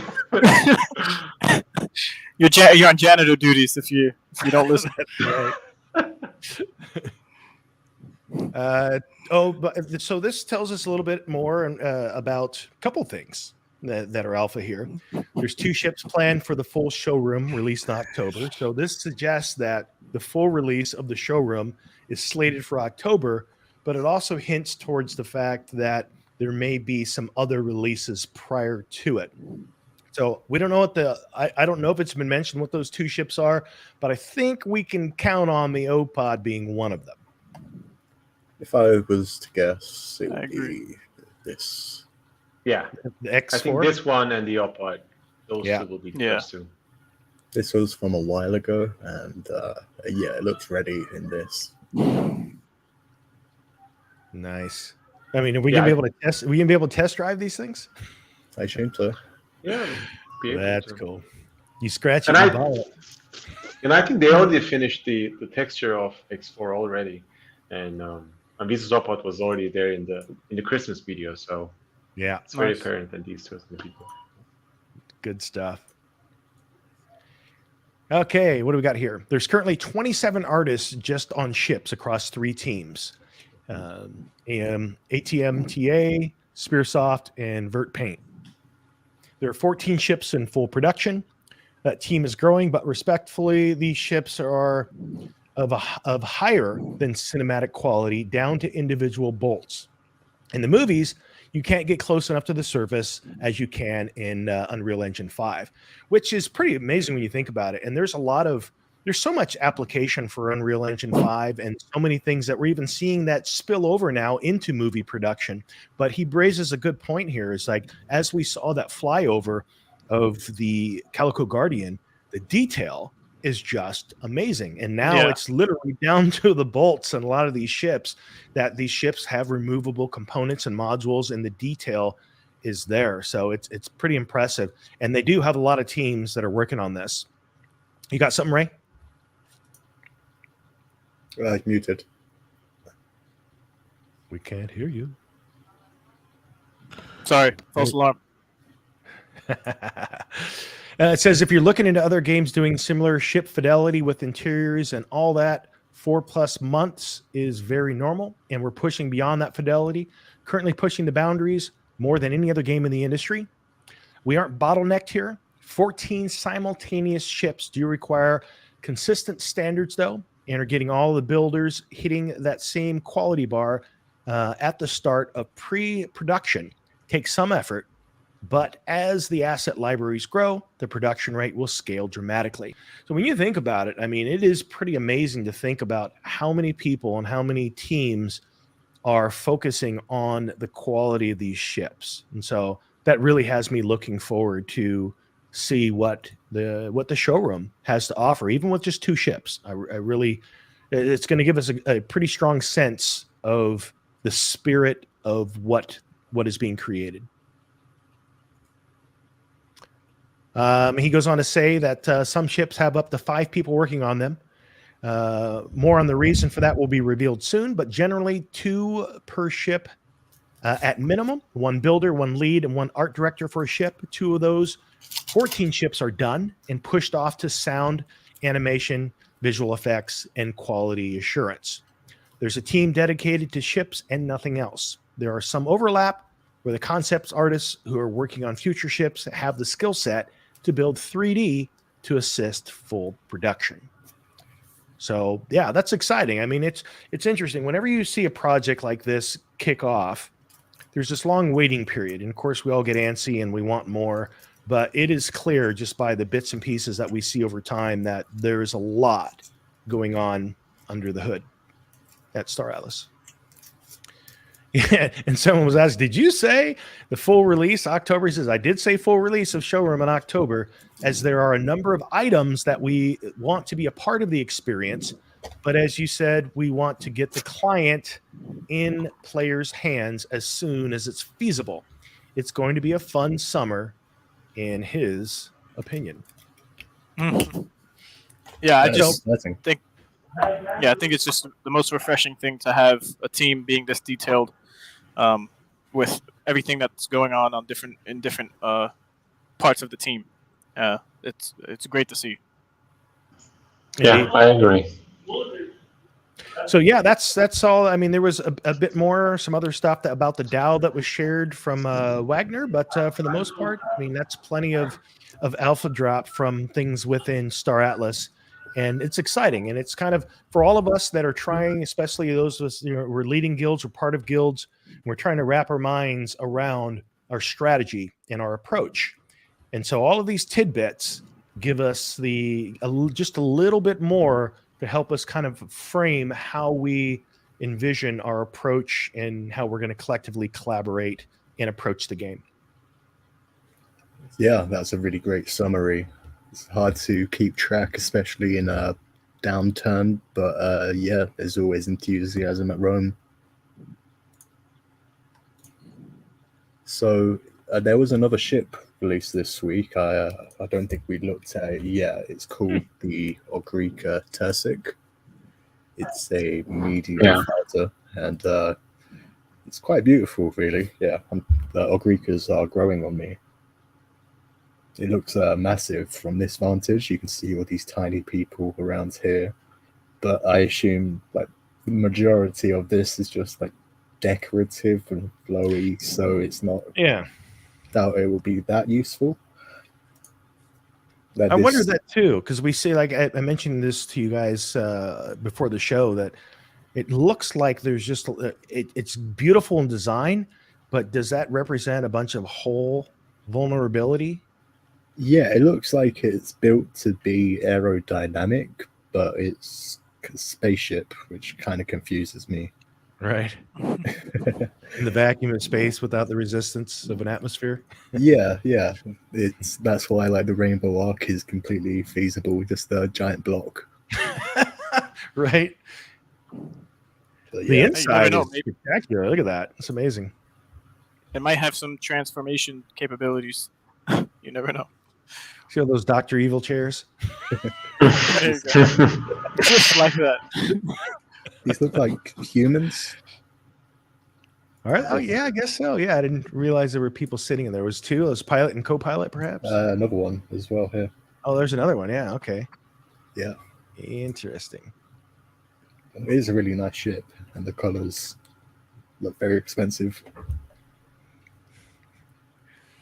Yeah.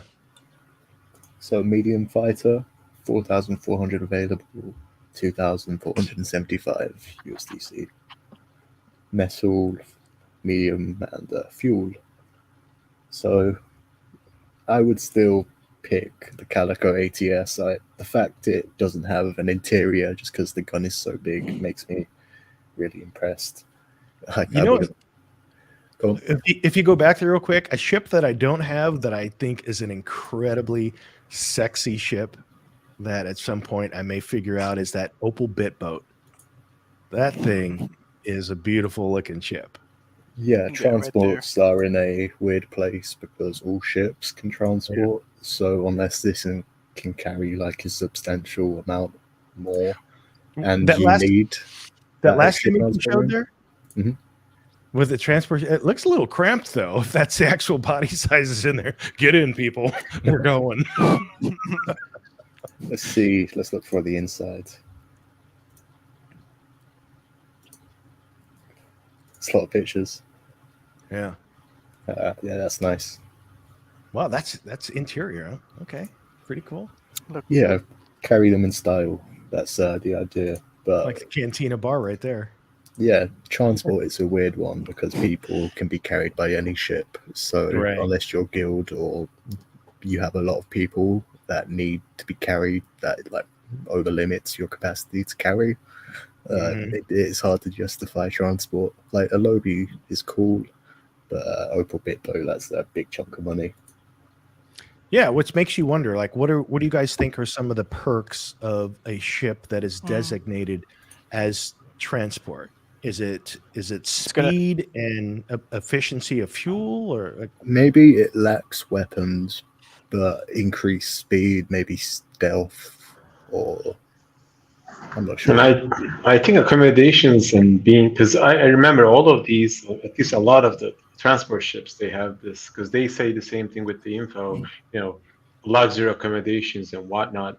I mean, yes, this is an MMORPG game, but there might be some survival aspects of it where, depending on the style of your travel, you might get an extra bonus, or maybe a minus bonus if you are traveling with a freighter, because you didn't get a nice sleep or what. I'm just brainstorming right now, but these are the things that are being used and done in few other MMORPGs out there.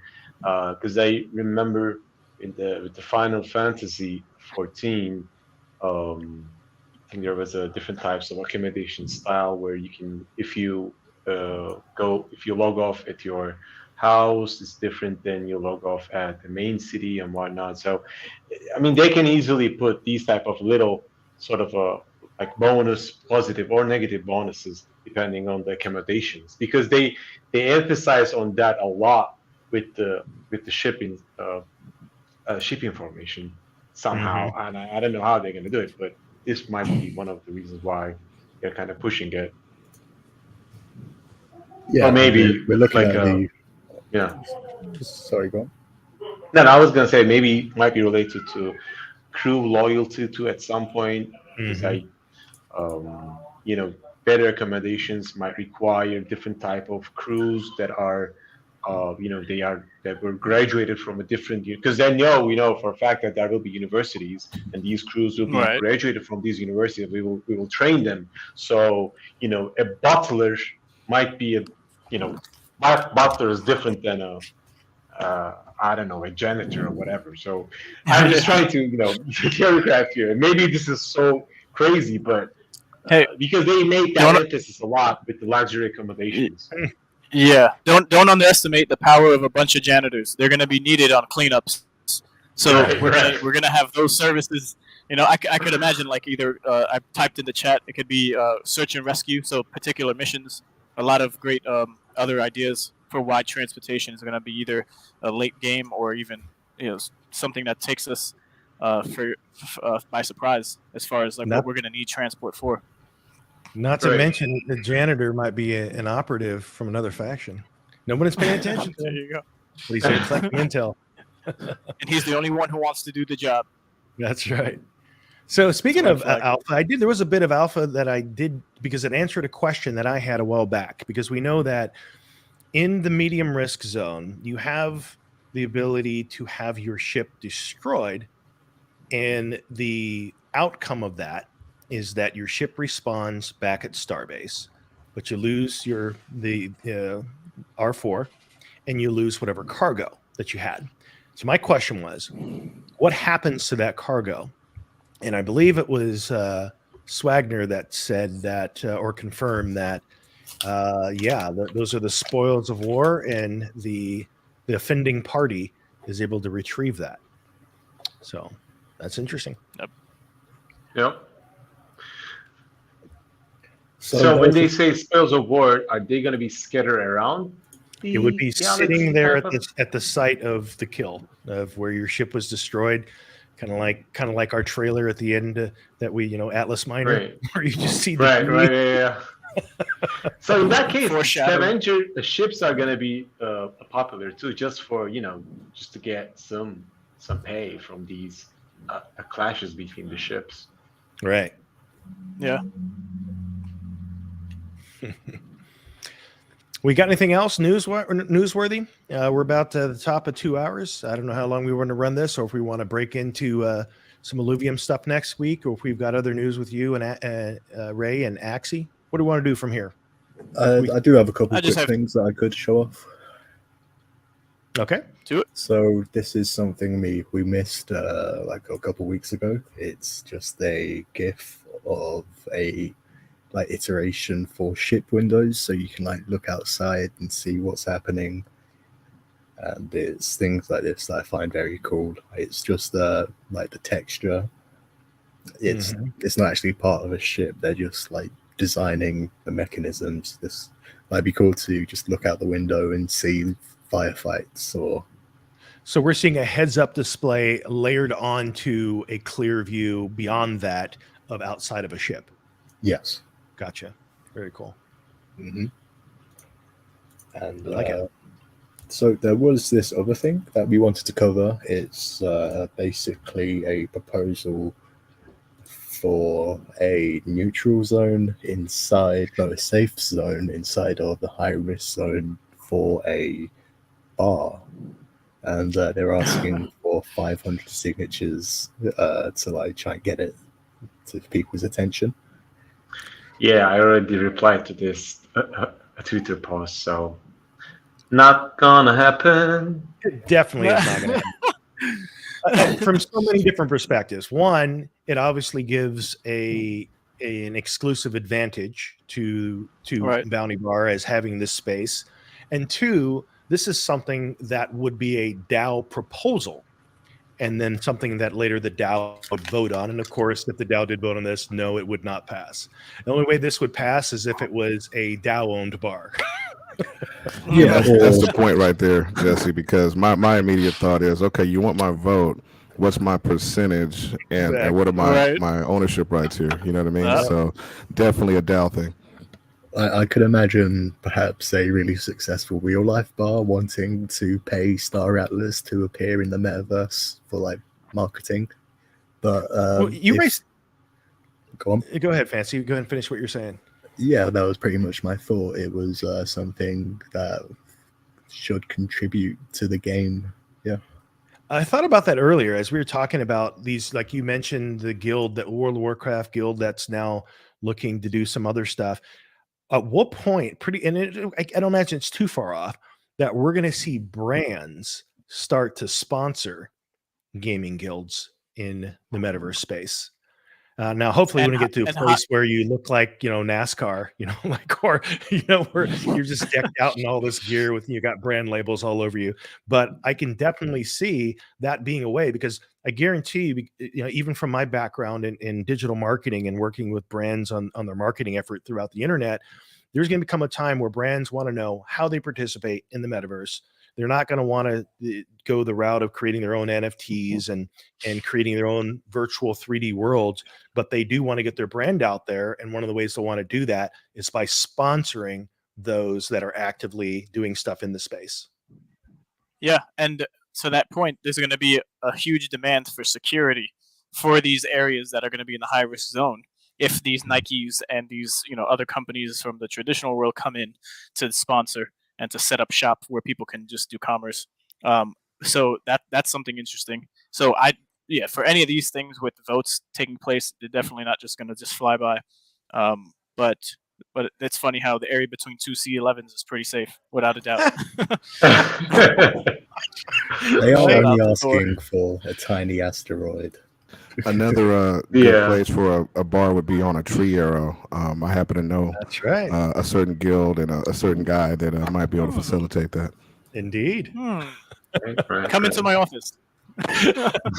See, and that brings up the point that Wagner mentioned a long while ago about VCs coming into Star Atlas's, ecosystem and wanting to invest and have money distributed in whatever way they see fit. And Star Atlas or Wagner and friends would be the ones to determine where that money goes, depending on how what guilds are in existence, their contributions, how they're set up. So I see this Copa situation being that of a tier list of guilds that would be recommended to VCs in Right. this event. I see it all coming together in that way, where depending on a guild and how it's gonna maybe protect or use certain assets, and how it's described in Copa is gonna then appeal to a particular VC coming in and looking at a spreadsheet or a website of whatever we are as guilds. And they're setting the stage. And they're setting the stage for things like that to be seamless within the game. For example, the things that they're having to create that didn't yet exist is wallet integration into Unreal Engine. So that might be a situation where you're in the showroom and a sponsor of some sort has something that they're offering, and you're able to engage that directly without actually having to leave the showroom or the experience as a whole. Because if it's a wallet-based activity, it can happen right there. And so they're actually making that available to other people to use. So that's another thing that really stands out as to how Star Atlas is looking to create something that lays the framework, the pipeline, the foundation, the roads, the infrastructure, so that others can then also build upon it. And as they've already mentioned many times, that eventually, and even in some ways now, Star Atlas the development team is a contractor for the DAO. Pretty much.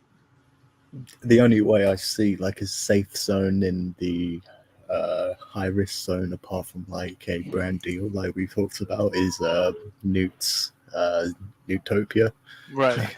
You could pull it off from the inside, I reckon. Yeah. Good luck to you, Newt. And it brings up a good, good luck. But it brings up a good conversation, I guess, to be had, where it's just like there's no favoritism when it comes to the team and or players in guilds, whether they work for the team or they're just community members. So what perks would a Newt or Newtopia get? It would all be on his shoulders and whatever negotiations and deals that he makes as an individual playing the game. So security is just going to be that higher of a demand for depending on how big his vision is. If it's going to be a huge space that has multiple things going on, it's a whole university of sorts. I don't know. It's maybe a matter of time before there's some type of something going down. I don't know. And shout out to the Bounty Bar, by the way. I've been in a couple of their Twitter spaces, and I like the community. But in my mind, the whole idea of a bounty bar reminds me kind of like a Job at a Hut kind of situation, where you can get killed there, you can get destroyed there. It's a dangerous place, but that's where things happen, and the value of what's happening there is enough to where people don't necessarily want to give themselves a bad reputation in that space too easily. Like that first bar that the Mandalorian walked into? Yeah, exactly. Yeah, boring. No, it'd be boring to walk into a safe bar in high risk. All right. So, yeah, we are also looking forward to the Copa coming up. Submissions are closing tomorrow, I believe. Not sure exactly what time, but all the guilds are submitting. How are you finding it, Lumina? Yeah, well, it's kind of funny that you just mentioned right now, right before, at least 2 hours before the stream started, I submitted our COPA submission.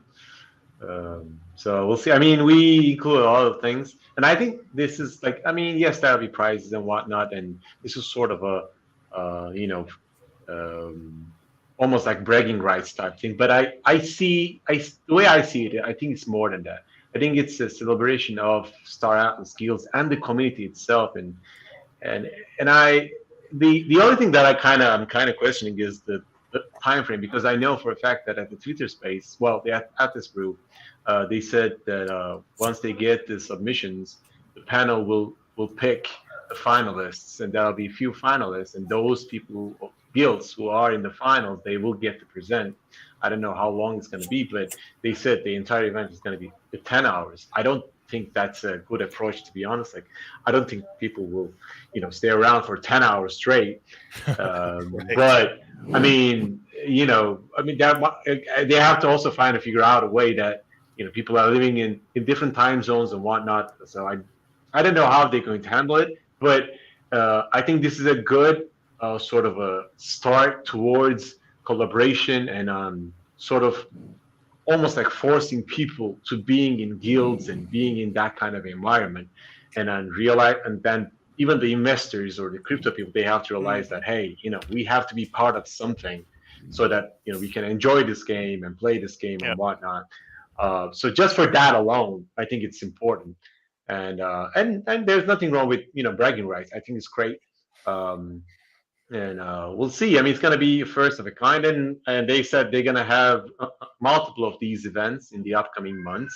So this is just the first one.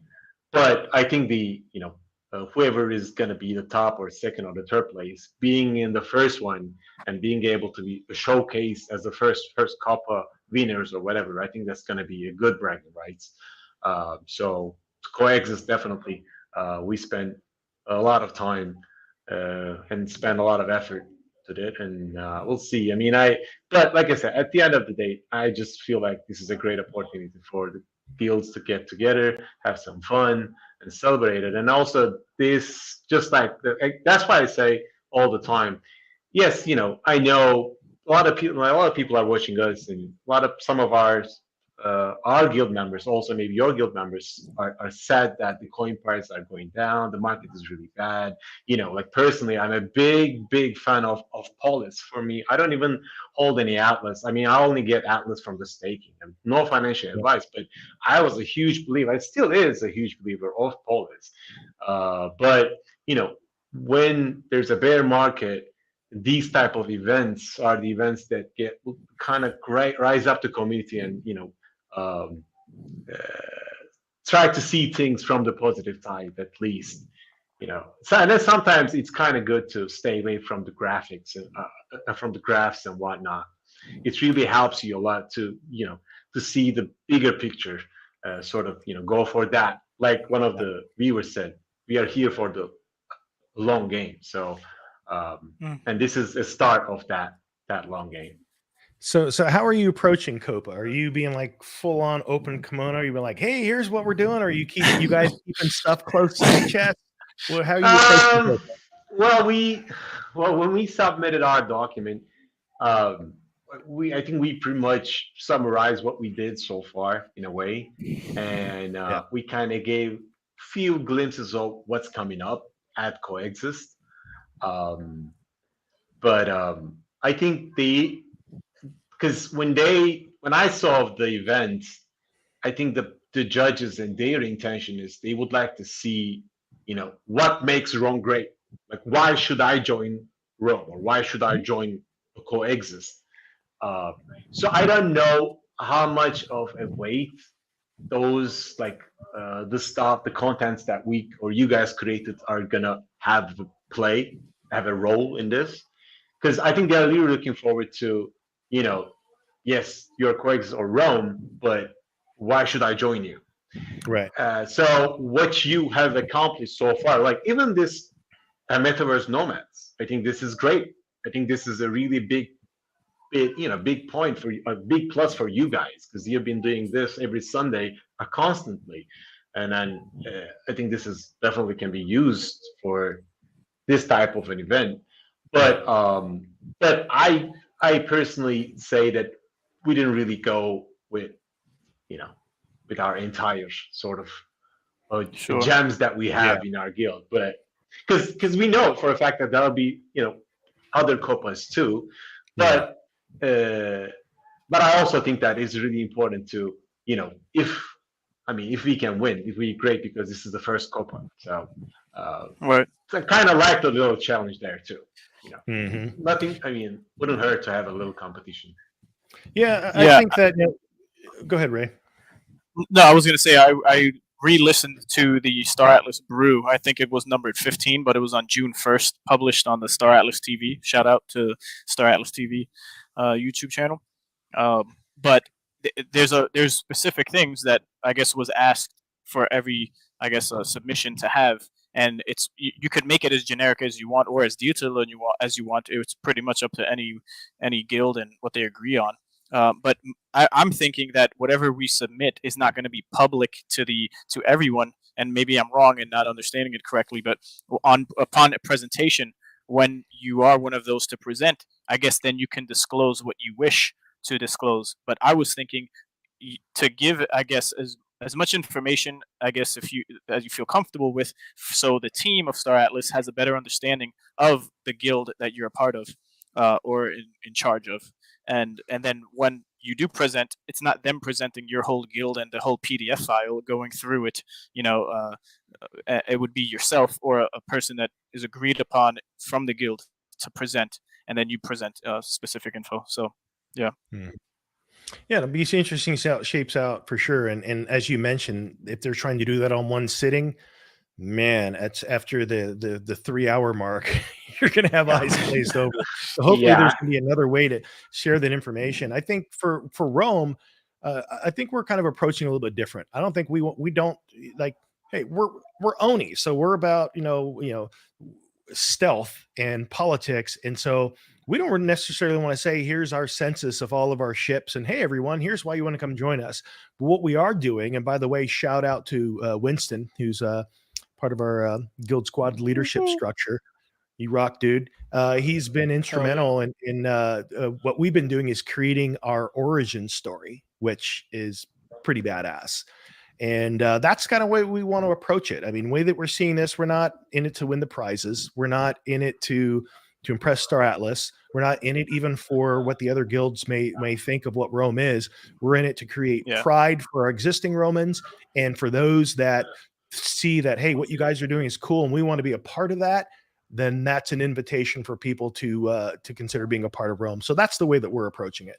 Absolutely, and I gotta say, we had the same type of approach too, and I'm glad that you mentioned lore, and I've been, like I said, I've been following you guys for some time now, and I don't know if you've had a chance to read our story, because we coexist. We created almost 5 pages of coexist story that is integrated to Star Atlas. We even started from where it began, even though like it's not even real, but it has some real world aspects to it. So when you have a chance, I definitely want to see that, because that's essentially what we've done. Is we've kind of weaved our story into like the early beginnings and how it's all come together. So I definitely want to check out what you guys have created. Yeah, that sounds similar to ours, Lumina. Is that open to the public already? Do you have a link for that? It's on StarAtlasGuilds.com. If you remember back in the day we uploaded there. I'm actually gonna send you the link. We have the Turkish version and the English version too. Nice. Yeah. That's awesome. But when you read it, you're gonna have a lot of. I mean, hopefully you'll have fun. But can I post it here? Probably I won't be able to. I'm just gonna send it to you, Fancy, so you can put it up there, because I didn't log into the Steam thing. Because our story actually starts from how Fotoli came to the actual Earth, and the whole thing happened in Asia, in the vast lands of, I don't know, like Mongolia or something, and that's where the story starts. So we got something similar with the early days of the Roman Empire, Yeah. And there you go. Yeah, of course. That's what I was saying, Lumina. It's interesting because the one that our guildmate Winston has written up is pretty awesome, and it goes back in depth like that. It's awesome. But you should include Constantinople then. Nice. That's be part of Rome, right? Yeah, it is. That could be part 2. Our guy was very busy going around. Cool. Yeah, I think it's pretty interesting how out of the 3 for the COPA requirements of growth, product development, and ecosystem integration, lore is number one. So I don't know if it means anything or if I'm just reading too much into it, but lore it seems to be a big part of what the team is trying to maybe get guilds to consider.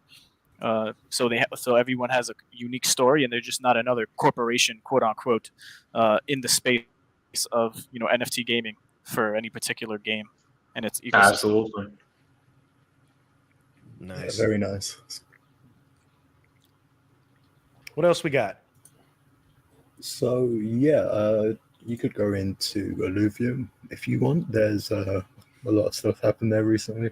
There is a lot, and I think there's so much that we may hit some fatigue here, and also want to give people something to look forward to. So I think that, first of all, I'll just say this. Illuvium land sale went off well. I think that, like, right now, man, Illuvium's the show pony for how to deliver an NFT mint. It had so many variables to it. The land sale went on for 3 days with the Dutch auction, ended today.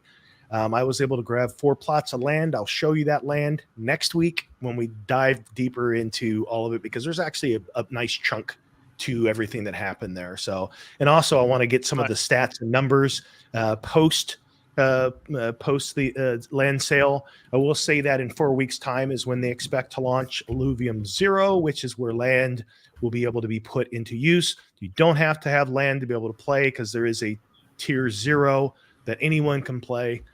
So lots to cover, but let's do that next week. That gives you something to look forward to and be here at the same time. Same for me with what I have for the different games that I mentioned regularly. So look forward to it. Awesome. So is that it, guys? Were we done for you guys got any final thoughts here? Yeah, that seems like it. Looking forward to Copa and what the team has for us now that they're back from their break. A lot to say in the foundation room, but the announcement channel was quiet. But yeah, I'm sure they have some stuff lined up. Yeah, and it was also good to have Lumina, to have you here, man. A fellow ONI guild, and lots of your guild were on here sharing comments. Good to connect with you guys, and looking forward to some collaborative stuff, perhaps within the ONI faction, especially now that it seems that collective faction effort is a thing, even out the gate stream. So absolutely. Absolutely. And that also makes me question the guilds who are, we're shooting to have multiple guilds in multiple factions. I don't know how they're gonna do it right now. So, but yeah, I mean, definitely, we would love to be, do any kind of collaboration with Rome, and just so you know, and I'm kind of repeating myself over and over again, but you guys, you don't know, but you really have a special place in our hearts. So, really cool. Like, all of you are really cool, and then Rome and the way how you approach this game, and I would like to, hopefully, if I can read your story too. And then it really gives me a lot of hope that there are people out there who sees this game, these platforms, the way we see it, and Rome is one of those, one of the biggest examples up there. So definitely kudos to you guys. And to you as well, man. Thank you so You're much, an outstanding ambassador for Star Atlas as a whole as well. So it's good to have you on the show, and we look forward to having you back as well. Absolutely. Thank you so much. It's been great. Yeah, thanks for sticking it out with us this whole time, Lumina. And you were one of the first members of the guild as well, and then you branched off to build and we're here we are today. So thank you so much for everything you've done in the space for everyone. And shout out to Rome and all of its members. We couldn't do it without you, right? We would be just a echo chamber of a former, what Rome was. but yeah, thank you for everyone. Definitely subscribe to the channel, right? Do all those things that social media people are supposed to do. Smash things and subscribe. Smash and, stuff, if you're interested in if you're interested in any of these guilds, there's a website that Lumina mentioned earlier. I guess what was it called? It was staratlasguilds.com. Well, I think that's the project that Atlasia family did. But our where do they find your is, guild? Ours is. Yeah, where do we find all your information? I'm pretty sure it'd be on this fancy Star Atlas page. It's over there. We have multiple sites, But Okay. our original website, which is the old website, is currently under construction. But that has the our old There you go. material and content from other games that we played. But we're planning to switch to that at some point. Cool. But both of the sites are But good that I sent you, Fancy. Awesome. We'll have that in the description, as well as, I guess, the Discord link if you'd want, and we can have people directed there if they're interested. And likewise, you can join Rome at gorome.io if you're interested in Rome and everything we have to offer. If you just want to hang out, continue conversation on our Discord, we have multiple channels, great people across different games, and we look forward to seeing you there. Any Absolutely. final thoughts, Fancy? Not really. Thanks, everyone. All right. And Bonafide. Yeah, I think you guys just about cover it. But once again, Lumina, thanks for all the kind words. And it was exciting to hear about how you guys are building in the Web3 space and how all that came together. And hopefully we see a lot more of that. Shout out to the rest of the ONI faction out there. We're going to get a real opportunity to start building together here when Scream comes out. So hopefully we all find ways to collaborate in this new Web3 space together. This is going to be a monumental first time thing, right? Yes. We haven't had a chance for guilds to come together in Web3 before like this. So I'm looking forward to it. Pioneers, Absolutely. no doubt. Let's get an Oni on 3. 1, 2, 3. Oni. Oni. We're gonna own you all. All right, We are here every week at this time. At least we have been for the last year, and we'll continue to do this. We talk about all things Metaverse news, as well as our favorite projects. Shout out and big props to Coexist and all of you that showed up here to watch this stream, as well as to all of our Romans, man. You guys are awesome. You guys are here week after week with us, and we appreciate you and your comments and your feedback. Look forward to doing this with you again next week. Until then, stay safe out there. Hope you're not carrying too many big red bags, but we're all going to make it, and we'll see you next week. Atlas Minor, you were born to push the block in search of ore. And now it's time that you are gone. So farewell, Atlas Minor. And farewell, Mud and Oni too. Who's the sector same to you? The pirate bastards ran him through. So farewell, Atlas Minor. They promised you a diamond mine, but I'll be damned, it's hard to find. I hope there's justice for their crimes. And farewell, Atlas Minor. And farewell, friend, don't take it hard. Getting killed ain't all that bad. They'll treat you well in the repair yard. So farewell, Atlas